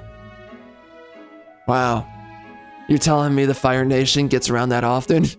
It's just in everybody's freaking little storyline. Every anime boy and his story starts with his village getting burned down. Oh my gosh. Jeez. Man, they're not... Man, I said this in the previous video. And now I have to say it here again. It's like they're not trying. They're legitimately not trying. Kyle, man, you guys could try to do something new. Something. Kyle, we're following all the tropes. Jeez, man. Kyle, you people could try. Could just try. Just once. Frick. Pathetic. I'd rather not think about it. Oh, you're right. Sorry. I'll drop it. No, keep pushing it. The prince was kind to take you in. He cared more about who you were than what you were. I can see why you'd want to repay him. Oh, speaking of, he's the one who gave you that book, right? Can I see it? What book? Oh, I don't know. The one lying right there that you're always carrying around? Good thing those bandits weren't much for... Thanks.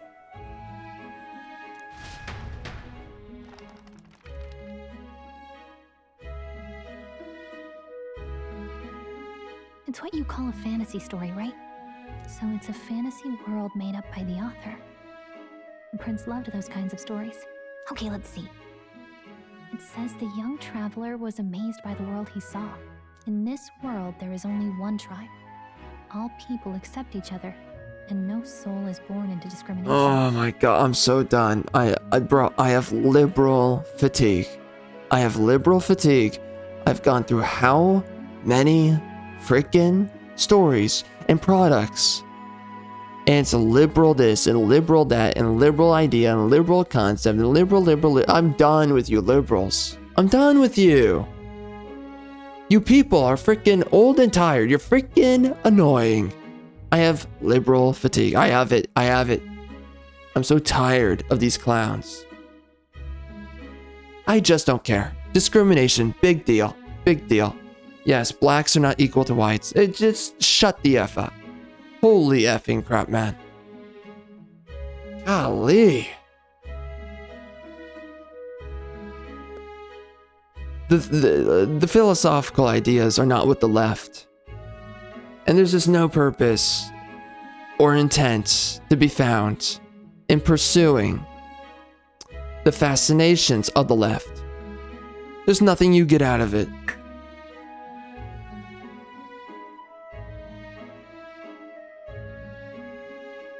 In this fantasy world, there's one tribe. All people accept each other. And no soul is born into discrimination. Wow.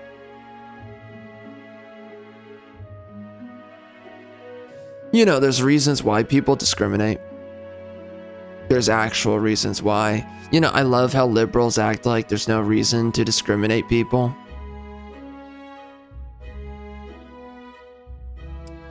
Outside of the blatant obvious, the fact that different races have different IQ levels, and that affects the way that they shape out the world around themselves and the way that they articulate themselves with other people. Yeah, when you have a race of people that have lower IQ than other races of people, you end up living in teepee huts for multiple generations, if not perpetuity. And then it's the higher IQ races that move out of teepee huts. And then we call those races bigots, we call them hateful, and then we try to replace them in their populations, you know.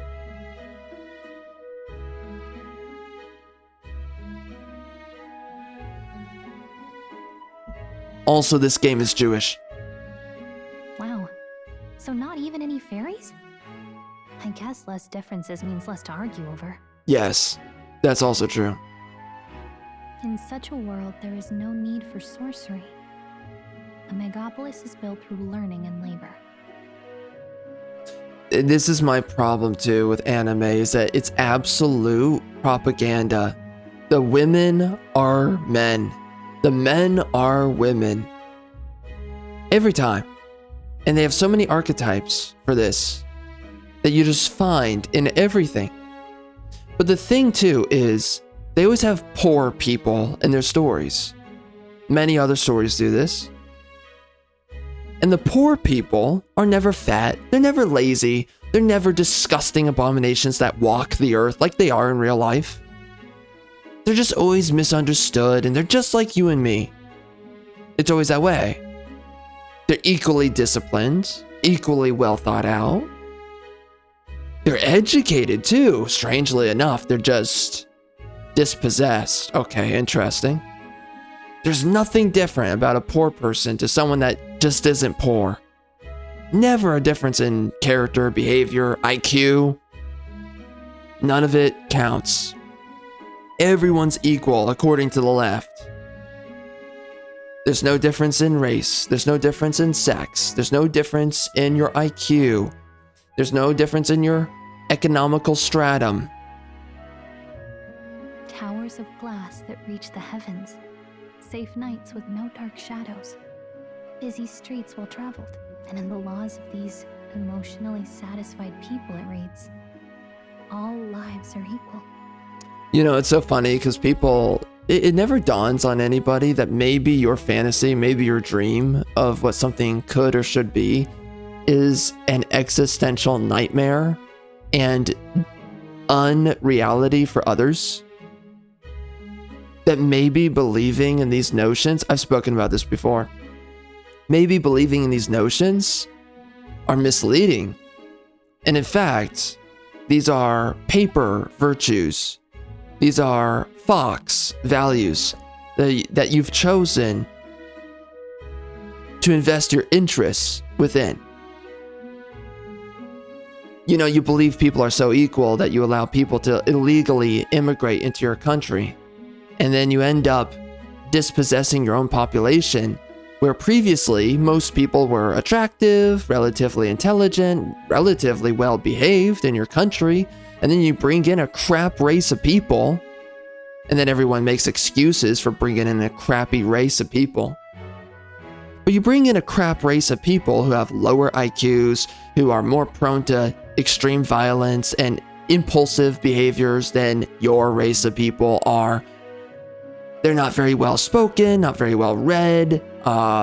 They live in, well, they would be living in mud huts for a very long time if it wasn't for your people. Anyways, moving on from that. We're just gonna act like there's no difference. But then when you bring them in and they come into your neighborhoods and your communities and your etc., your cities, whatever, and they just start doing stuff, and it's clear that they're not the same quality as the people that naturally inhabit and the people that are of your own kin, your own tribe. This whole idea that people are equal, you know, again, for one, right, this idea that people are equal is retarded. But outside of that, the other problem here is that you're acting like your little dream that you have is not going to be everybody's freaking nightmare. And what I love about liberals is that they don't have to live in the nightmare that they legislate for everybody else. Yeah, we're gonna bring in trash cans to your society.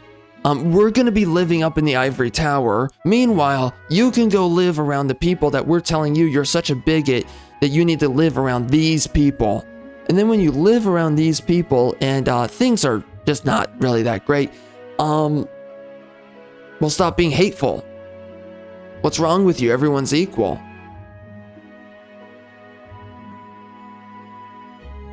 You know, if you're gonna legislate this dog crap, then you might as well live with what you asked for. And then that's what's funny, is that when they do start living with what they asked for, because their dream happens to be a nightmare in reality, and people are never smart enough to question themselves and ask, is my utopia actually a dystopia? Does my idea of how things shape to be, does that actually work? Nobody ever asks themselves this. But it's funny because you always notice with liberals, they always end up running away from the places that they inhabit because they end up creating a disaster on planet Earth for themselves and everybody around them. And they're typically the most cushioned away from their dispossessions, from the impending doom that they bring upon civilization, themselves and civilization. They're typically the most insulated from negative responses, and outcomes, consequences. So for them, it's easy to say that you're a bigot and just put up with the problems because they don't have to live next door to the problem that they voted for. They're forcing you to live around it instead. So it's easy to sit there and act like you're a great person, that you're heavily moral, and say that everyone's equal when you don't have to live amongst the inequality. Whoa.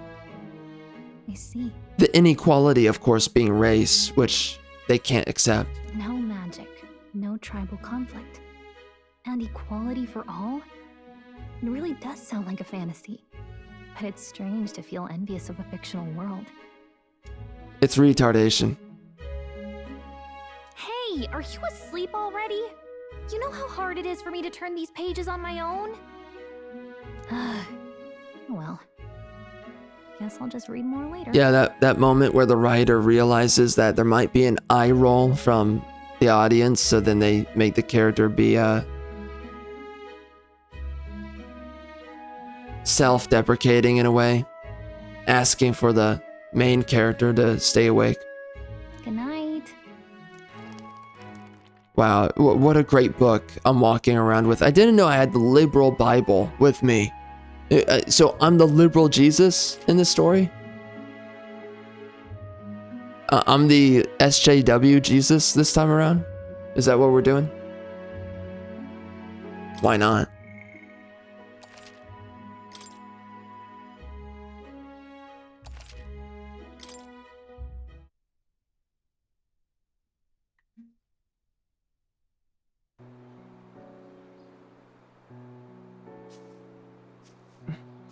Shouldn't you be resting? I'm a man, baby. In fact, I'm glad we have this chance to talk. I like sitting around and reading. I've been reading, and I hope that someday That's actually a we can make boy. our kingdom like the Oh places. my, it's so over. You said it was You some kind of Japs. fantasy novel, didn't you? Our lives are decided at birth. Oh my god. By tribal purity. Bro, I'm by the about to say it. differences that make us who we are. I'm about to. I don't want that to be the world we live in. Oh. The elder here are a perfect example. Oh. If you'd not sheltered me, I would never have survived. Oh, dear God. And yet, they burned your home down. Oh, man. I want to say it. I just want to say the F slur so bad. This is so effing gay. Someone needs God, this is homosexual. Oh, yep. Cough, cough. Oh, this is so... Don't push yourself so hard. Oh, yep. Show that man cleavage. Show that man cleavage. He needs to get a little peek before he bends you over. I'll fight to the end. I'm a prince. Golly, this is such faggotry. This is absolute faggotry. Holy crap, these two... These... Oh... God, do we really have to sit here? My father taught me. The Japs think that two faggots are really two men? Really? Really? You freaking clowns? Oh my gosh. People can believe in their future. Their birth doesn't matter. This is so gay. This is so unbelievably gay. This is literally, go look in a textbook and just look up faggot. And this is it right here. Jeez Louise. My God, dude, at one point it was a freaking joke. We can't even joke about this anymore. It's just oh my gosh. This is freaking gay. This is literally the kind of relationship that a man and a girl would have. I hate this. This is gay. Oh my God, yes, pantyhose. God, this is so... Oh, this is homosexual. Jeez Louise. Faggots. Absolute faggots.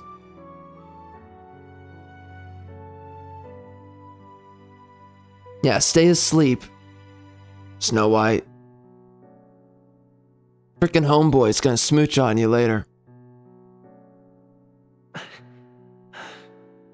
I won't give up either. God. Trust me.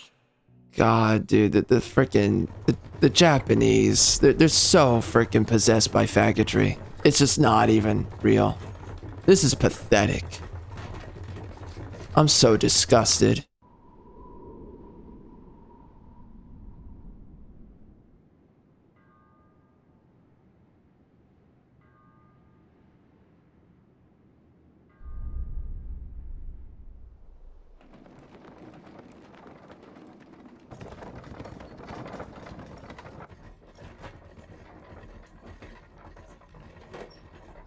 Is that a woman? Is that a woman? They're conscripting women. Okay. Okay. No, you're sending a woman who's of childbearing age. You're sending a woman onto the front lines. You're not impregnating her to have more men to deliver, within a couple of years to the front lines. Really? We're not breeding the women. We're sending them to the front lines? Okay. Whatever, bro. Whatever. Oh my gosh. Oh my God. Oh my... Oh, you effing liberals. Liberals and their faggots philosophies. liberals and their faggot philosophies. You make me sick. You make me absolutely sick. Jeez Louise. We just need to make a freaking faggotville. That's all we need to do. Just a place for the faggots to freaking jerk each other off. Leave the rest of us out of it. Please, make your faggotry civilization. Please just do it. Leave everybody out of it. Hey, don't forget. Okay then. I don't know what I'm doing. I just don't care. What was I supposed to do? Transporting the new recruits arrives at its destination. God, you literally, bro, I've been saying this earlier in all of this. And this is what I've been meaning to say this whole time. You have to be a literal faggot to be playing this, these kinds of games. To actually take this story seriously. You're playing this and you're paying attention to the story.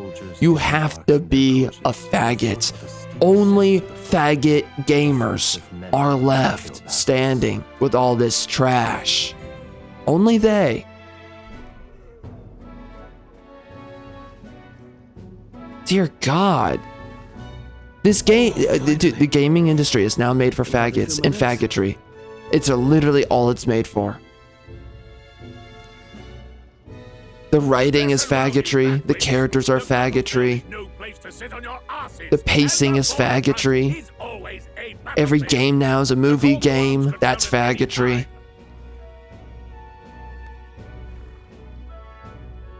I mean, we've just got freaking on-block faggotry at this point. Stand to, curs. You have the honor to serve at the command of Captain Klinger, war hero, tactician, master of arms. When I earned rank in the trenches, forged in the blood of my comrades. Spare us this drivel.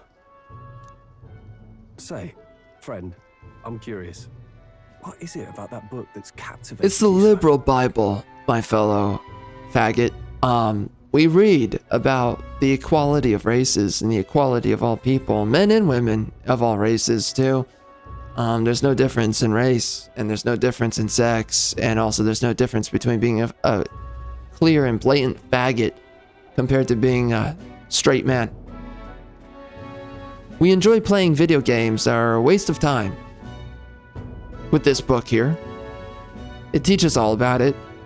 How we have a long history of enjoying bad gaming and bad storytelling because wasting our time is better than living real life because we're faggots. This here is the liberal Bible, and it has clearly dictated to me the best way to waste my time.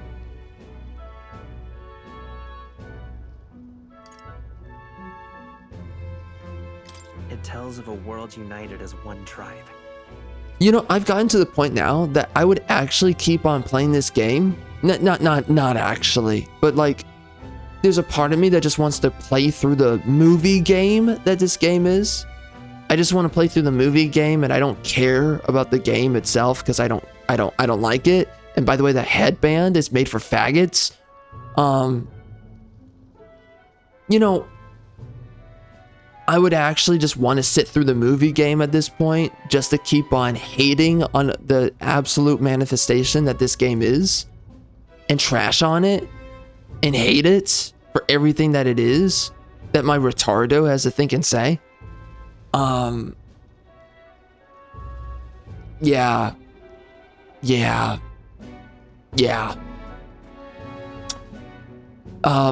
It's just weird. Like, the only reason I would stay here now is to just grill this game and hate everything. And like, I just want to see how bad they make it be. Like, how unbelievably liberal do they go with the topic matter of this game? I wonder. I don't know. I do know that this game is absolute faggotry, and it's made for absolute faggots. And I've had it up to here with blatant homosexuality from the freaking Japanese in their freaking retarded games. You developers have turned into absolute faggots. I don't know what happened. I don't know why you chose this path. But it's just one crappy product after another, where we just keep on embracing like a band of merry retards, blissful faggotry. It's every time. The West is worse off, by the way. I mean, geez Louise, I mean, we're just blatant homosexuals, but it's like, this is just undercover homosexuality. I swear to God that the freaking Japs, they don't find women attractive. They don't want to... I'm sure the men don't actually have... I don't think they have any penises. I think they all have vaginas. And I think that they desire to grind up against each other's vaginas with their clitorises hanging out, and they want to touch each other. That's what I think. I don't think any of them are straight men, and I don't think any of them actually want to touch a woman and maybe do something that their forefathers did. No, none of them want to do that because they're all gay. Hence and therefore why we're getting so many games that could only, in a feasible world, be made by and for faggots. Modern gaming is for faggots. This is pathetic. This is absolutely pathetic. No discrimination, eh? A far cry from our world, then. Yeah, you want to see that paradise? No discrimination, it's great. So it's describing it's great, a better dude. world. A utopia, perhaps. Oh yeah, that's a utopia. Yeah, you wanna know what it looks like? It looks like a bunch of homosexuals, Sodom and Gomorrah, a bunch of AIDS everywhere because straight men are the ones that create all the technology and innovations, including curing AIDS. And then on top of that, we also got illegal immigrants running around everywhere, raping the women. But don't worry, we're all faggots around here, so we don't care about that. Yeah, it's great. Oh, and then we also vote for a bunch of social programs and a whole bunch of other needless spending, which creates more inflation. We also love doing that. And then we blame it on everyone that tries to stop inflation. We blame them and say, well, you did all the inflation, even though we're the ones voting for inflation because we're faggots. And then we enjoy to waste our time because we have nothing better to do than faggotry. You know, when the late king took the throne, he was quite the idealist himself. Yeah, I'm sure he He was. made grand claims about unifying the people under his rule. Yes. My liberal Bible talks all about it. Never managed to do it in the end, of course. Reform takes more than high-minded, eloquent speeches. Oh, bro, I'm yawning. You suck. Listen to you. A babe with his first sword thinking he knows better than a king. That's Keep true. your mouth shut. No one cares what you think. The king is typically much better well-read. He speaks to far more intelligent people on a daily basis. Actually, the king probably does know better than this guy. Actually. Nobody asked you. Something to say? Go on. I'm listening. If it's a fight you want, draw your blade. Yeah, let's beat each other up. Didn't think you'd just challenge me straight out. You've got guts for a lesser tribesman. Well, Clamar. Race realism right there. But only because I like your friend. Next time, keep your... That's the last thing I need. Though I suppose I deserved it in part, speaking ill of the dead and all. My mouth tends to get ahead of my thoughts sometimes. Although, I'm glad a bad habit seems to have drawn us together. Oh, never got round to an introduction. I'm Stroll. Leon Stroll, son of the Count of Harlia. And you are? Bro, is this a dating game? Look at the way he's looking at me. What the frick are you... Who are you looking at, dude? You're looking at a freaking man. Yeah, I know. It's hard to believe I'm a man. I have a faggotry freaking headband. And I look like a faggot, but still, love of God, bro. Jeez, What is this game? What's he looking at me like that for? Dog, is everyone gay in this game? Holy mother. Is there anyone that's straight? What, does everyone have a freaking... does every woman have a freaking dildo and every man has a clitoris? Is that what we're doing? That's my name.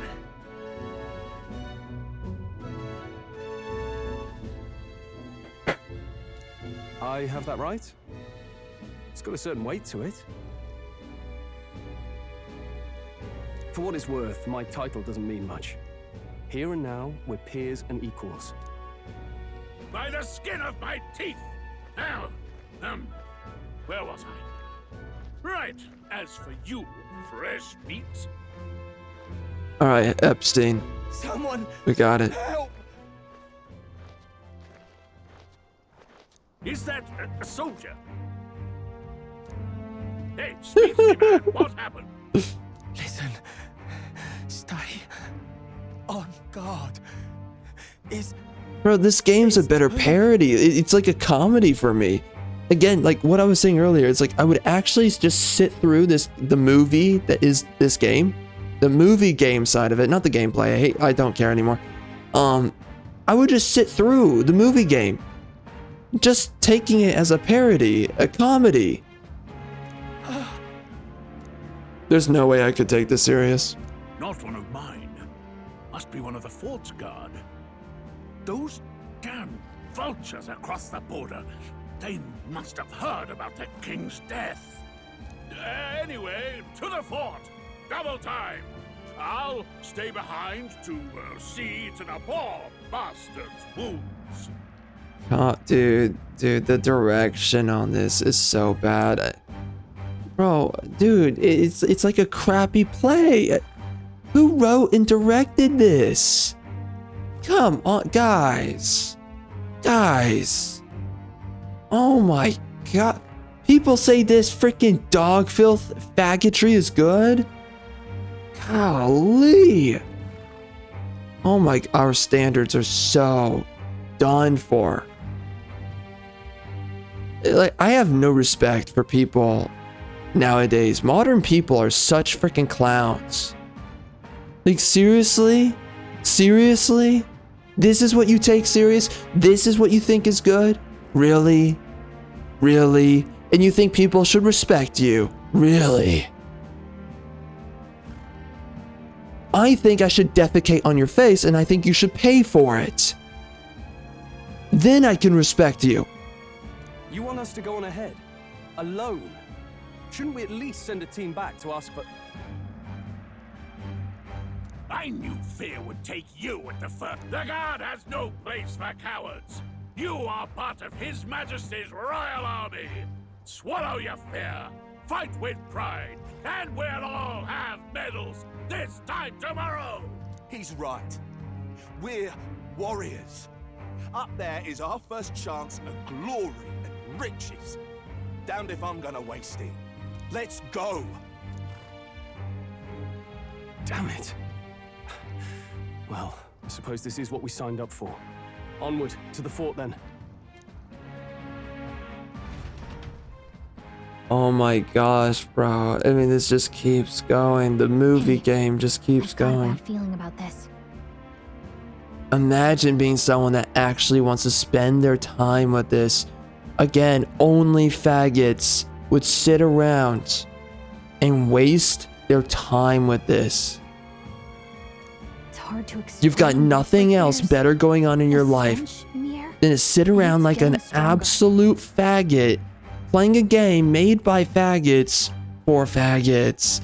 I love how this freaking female, by the way, my freaking faggot has a headband, and she, the woman, has a visor on that's made for a knight. Wow, she has a more masculine headband than me. I love this. I love this. The Japanese are not gay. They're not gay, bro. They're not gay. Hey, did something happen? Wait, is that a fairy? Did you catch it yourself? Who Who the frick takes this serious, man? This just sucks. Oh my gosh, bro. Please don't tell me someone actually was thinking when they wrote that. I could write this in my sleep, and I mean it. I have dreams more captivating than this. Holy effing crap. My dreams make better movies. What is this?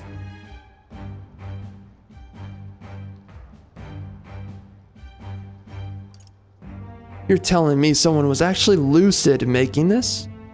You're telling me someone was actually burning calories, thinking about this dog filth and what they're making? You're telling me that someone actually thought they tried? The bar is so low. This is pathetic.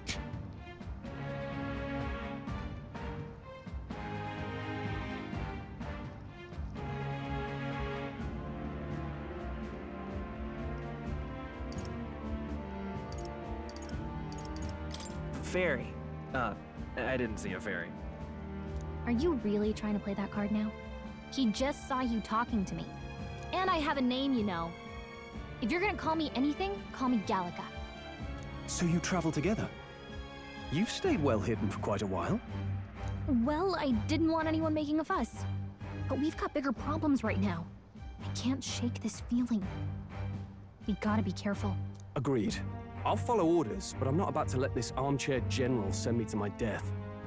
Let's take a moment, then head in once we're prepared. I assume you know how to use an igniter properly? I miss the days that actual adult, straight, white men used to write for stories and used to write for games and just used to write in general. I miss the days that actual, proper men actually made proper products. I miss those days. I do. I do. This is embarrassing. This is absolutely embarrassing. This is absolute dog filth. How anyone has convinced themselves that this is legitimate. Dog filth. You didn't even try. You're just clowning your way to the bank. I'm not so sure. What a Never joke. used one before. I mean, he's a commoner, so not much chance to. Fair enough. Well, just stay behind me and you'll be all right. I swear I won't let you die. I'm with you.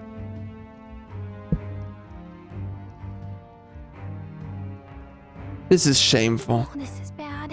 I didn't think you'd actually have to fight anyone. I just hope our contact in the fort's okay. Let's keep our guard up and hope we find out.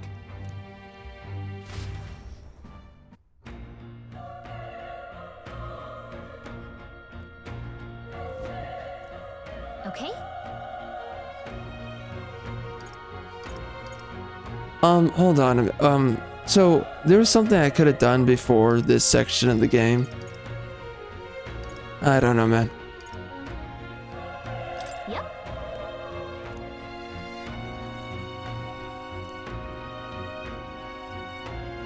Actually. I see. Oh my gosh. I'm done. I'm done. Screw you. Filth game. Filth.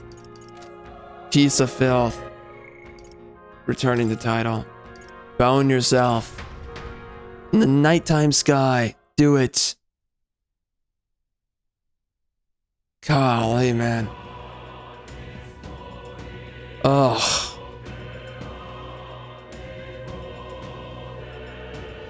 Okay, so there was more talking matter to discuss here. I mean, really, it was just my thoughts. They're actually more captivating than this game. I appreciate this game trying. It tried. Barely. Barely more than Zenless Zone Zero, but I mean, that's not saying anything, so it's just pathetic. I think the composers did the most work on this game. Right now, just during this video, I'm just uninstalling. Uninstall. Done. There's a lot of games I gotta uninstall. I never got back around to Lords of the Fallen, and I don't think I will. Maybe I'll try playing it one more time, but I think I am done with that one too. Yeah, that was dog filth. That was absolute dog trash. Anyone telling themselves, I mean, you have so many people that act like all these games that we see all the time are game of the year. I mean, look at this. Look at this. Look at these games. Immortals of Avium is so good. Yeah, I'm sure. I'm sure. Oh, Genshin Impact is so good. Yeah. I'm sure you love those femboys running around everywhere. I'm sorry, faggots. Yeah, these games with all these faggots running around. Yeah, they're really good. Yeah, great games. Great games. Nice breasts, Hikate. Call me. Yeah, wow, Immortals, Phoenix Rising. You know, this is like probably the better of the games out of everything that's here. Probably. And that's not saying much. It's like it's just like amongst a pile of filth, trash. This is okay. But not really. It's dog filth. Did I record for this game? I think I did. I don't know though. I mean, I played a lot of games last year. I feel like maybe I live streamed it, but I didn't record it. It would be like one of the only games I did that. Yeah, it may be actually. I think I didn't record it, but I live streamed it. Anyway. Yeah, Diablo 4, absolute dog filth of a story. I've made a video on that one. What the frick? And then Senua's Saga, Hellblade 2, wherever it is, right here. Oh, God, that was such trash. Did I play that? I did play that. Yeah. Yeah, I barely played it. Man, the people telling themselves that any of this stuff is good. It's like, golly, gaming is now made for faggots. It's just that simple. So, I've absolutely had it with these developers and these freaking clowns. They don't know how to make anything. I mean, they're just completely ineffectual developers. That's what they are. You suck. You suck.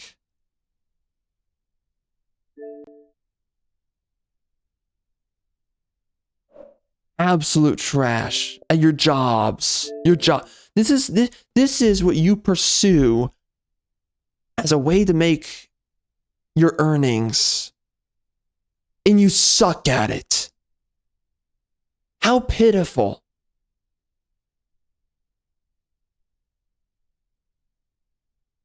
Shameful, embarrassing.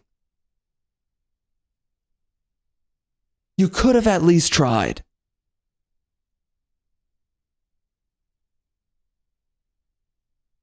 But instead, what we get with these developers is that they don't try. They're clearly not trying. And I don't know why then you even bother to do anything in the first place. I've said this many times and I'll say it again. If you are going to do anything, especially if you're going to write for anything, you might as well make sure that you're doing a good job. Or don't do it at all. And the fact that these modern writers are such dog filth at what they're hired to do, how can you be hired to do something and you suck this bad at what you do? And you clearly don't care about the quality that you provide.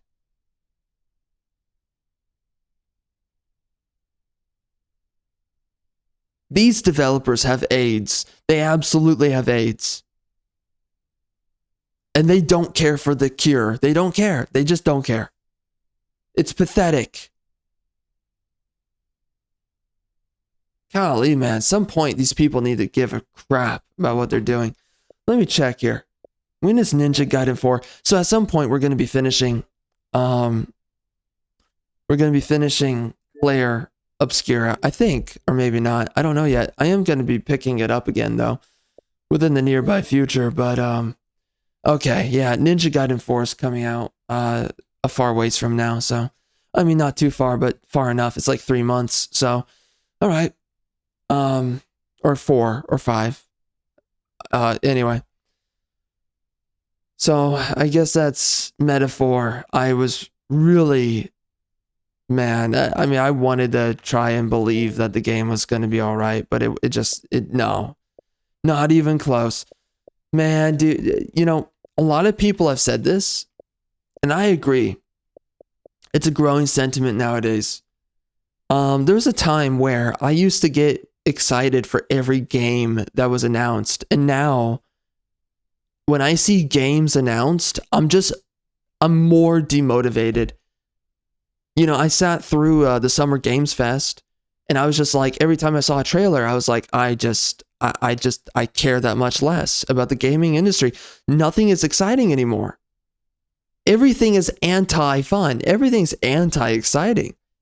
And, you know, some people are saying this, and some guys have said, and I agree with this, is like, wow, like, I never thought growing up playing games, and this is what these guys were saying, I never thought growing up playing games that I would grow up to prefer older games over what's coming out now.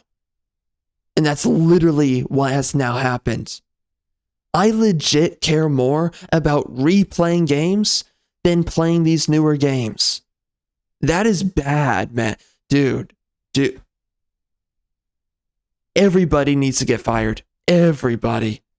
I don't know what the frick, but these people, like, what got in their minds that they could make games, that you can make a story? You suck at your job. You're paid to do dog filth. Who the frick are you? How did these people get on the team? And they need to be fired. They need to be discriminated against in every way possible. You need to be bullied out of the workplace. Something needs to happen. Get these people out. They don't know how to do their effing job. Jeez, man. It's pathetic. How is it this hard? Oh my gosh. At least try. At least try. And they don't. No one's trying. My gosh, dude, again, I can sleep and do better than this. Holy crap, it's this bad. You know, I've spoken about it many times previous where I would just rather play older games. And like, there's not a lot of older games I would prefer playing, but there's a bunch of games I would rather replay than play this dog filth coming out. Nothing's fun. Nothing's good anymore. Holy, it's bad. And everyone's coping like, oh, well, because people want to work as a developer, clearly we have to say that they're good at their jobs because they're so desperate for job security, being dog filth. No, you deserve to get fired. Yeah, you wasted years educating yourself for dog crap training to be a dog crap developer. You don't belong. You don't belong in this industry. You suck. And you should be replaced. Jeez Louise, man. I mean, just try. And they can't do that. This is despicable. It is so beyond me how people can be so bad. And it's not this game. It's every game that I pick up. It's always this. Everything sucks. How can so many people suck this bad? It's not even a competition. If you're actually good at what you do, it's not even a competition. Everyone else is dog filth. If you're good at making a game, There's no competition. If you're good at making a story, there's no competition. By the way, pick up my books. In the description. Do it now. There's no competition. Everyone blows. It's so bad. I don't even know what to think anymore. It's so bad. Anyway, all right, well. All right, so that's everything for Metaphor, ReFantazio, whatever. Screw that game, dude. Screw anime. Screw anything that's anime adjacent. And screw these tropes, man. It's always the Fire Nation that attacked. It's always some freaking pussified male talking to a bunch of girl bosses that just automatically do everything better than the pussified freaking faggot boy. It's every time. It's just a humiliation ritual for the freaking men who decided to put money down to play the game and buy it in the first place. This is just depressing. It's so bad. Moving on, we're done here.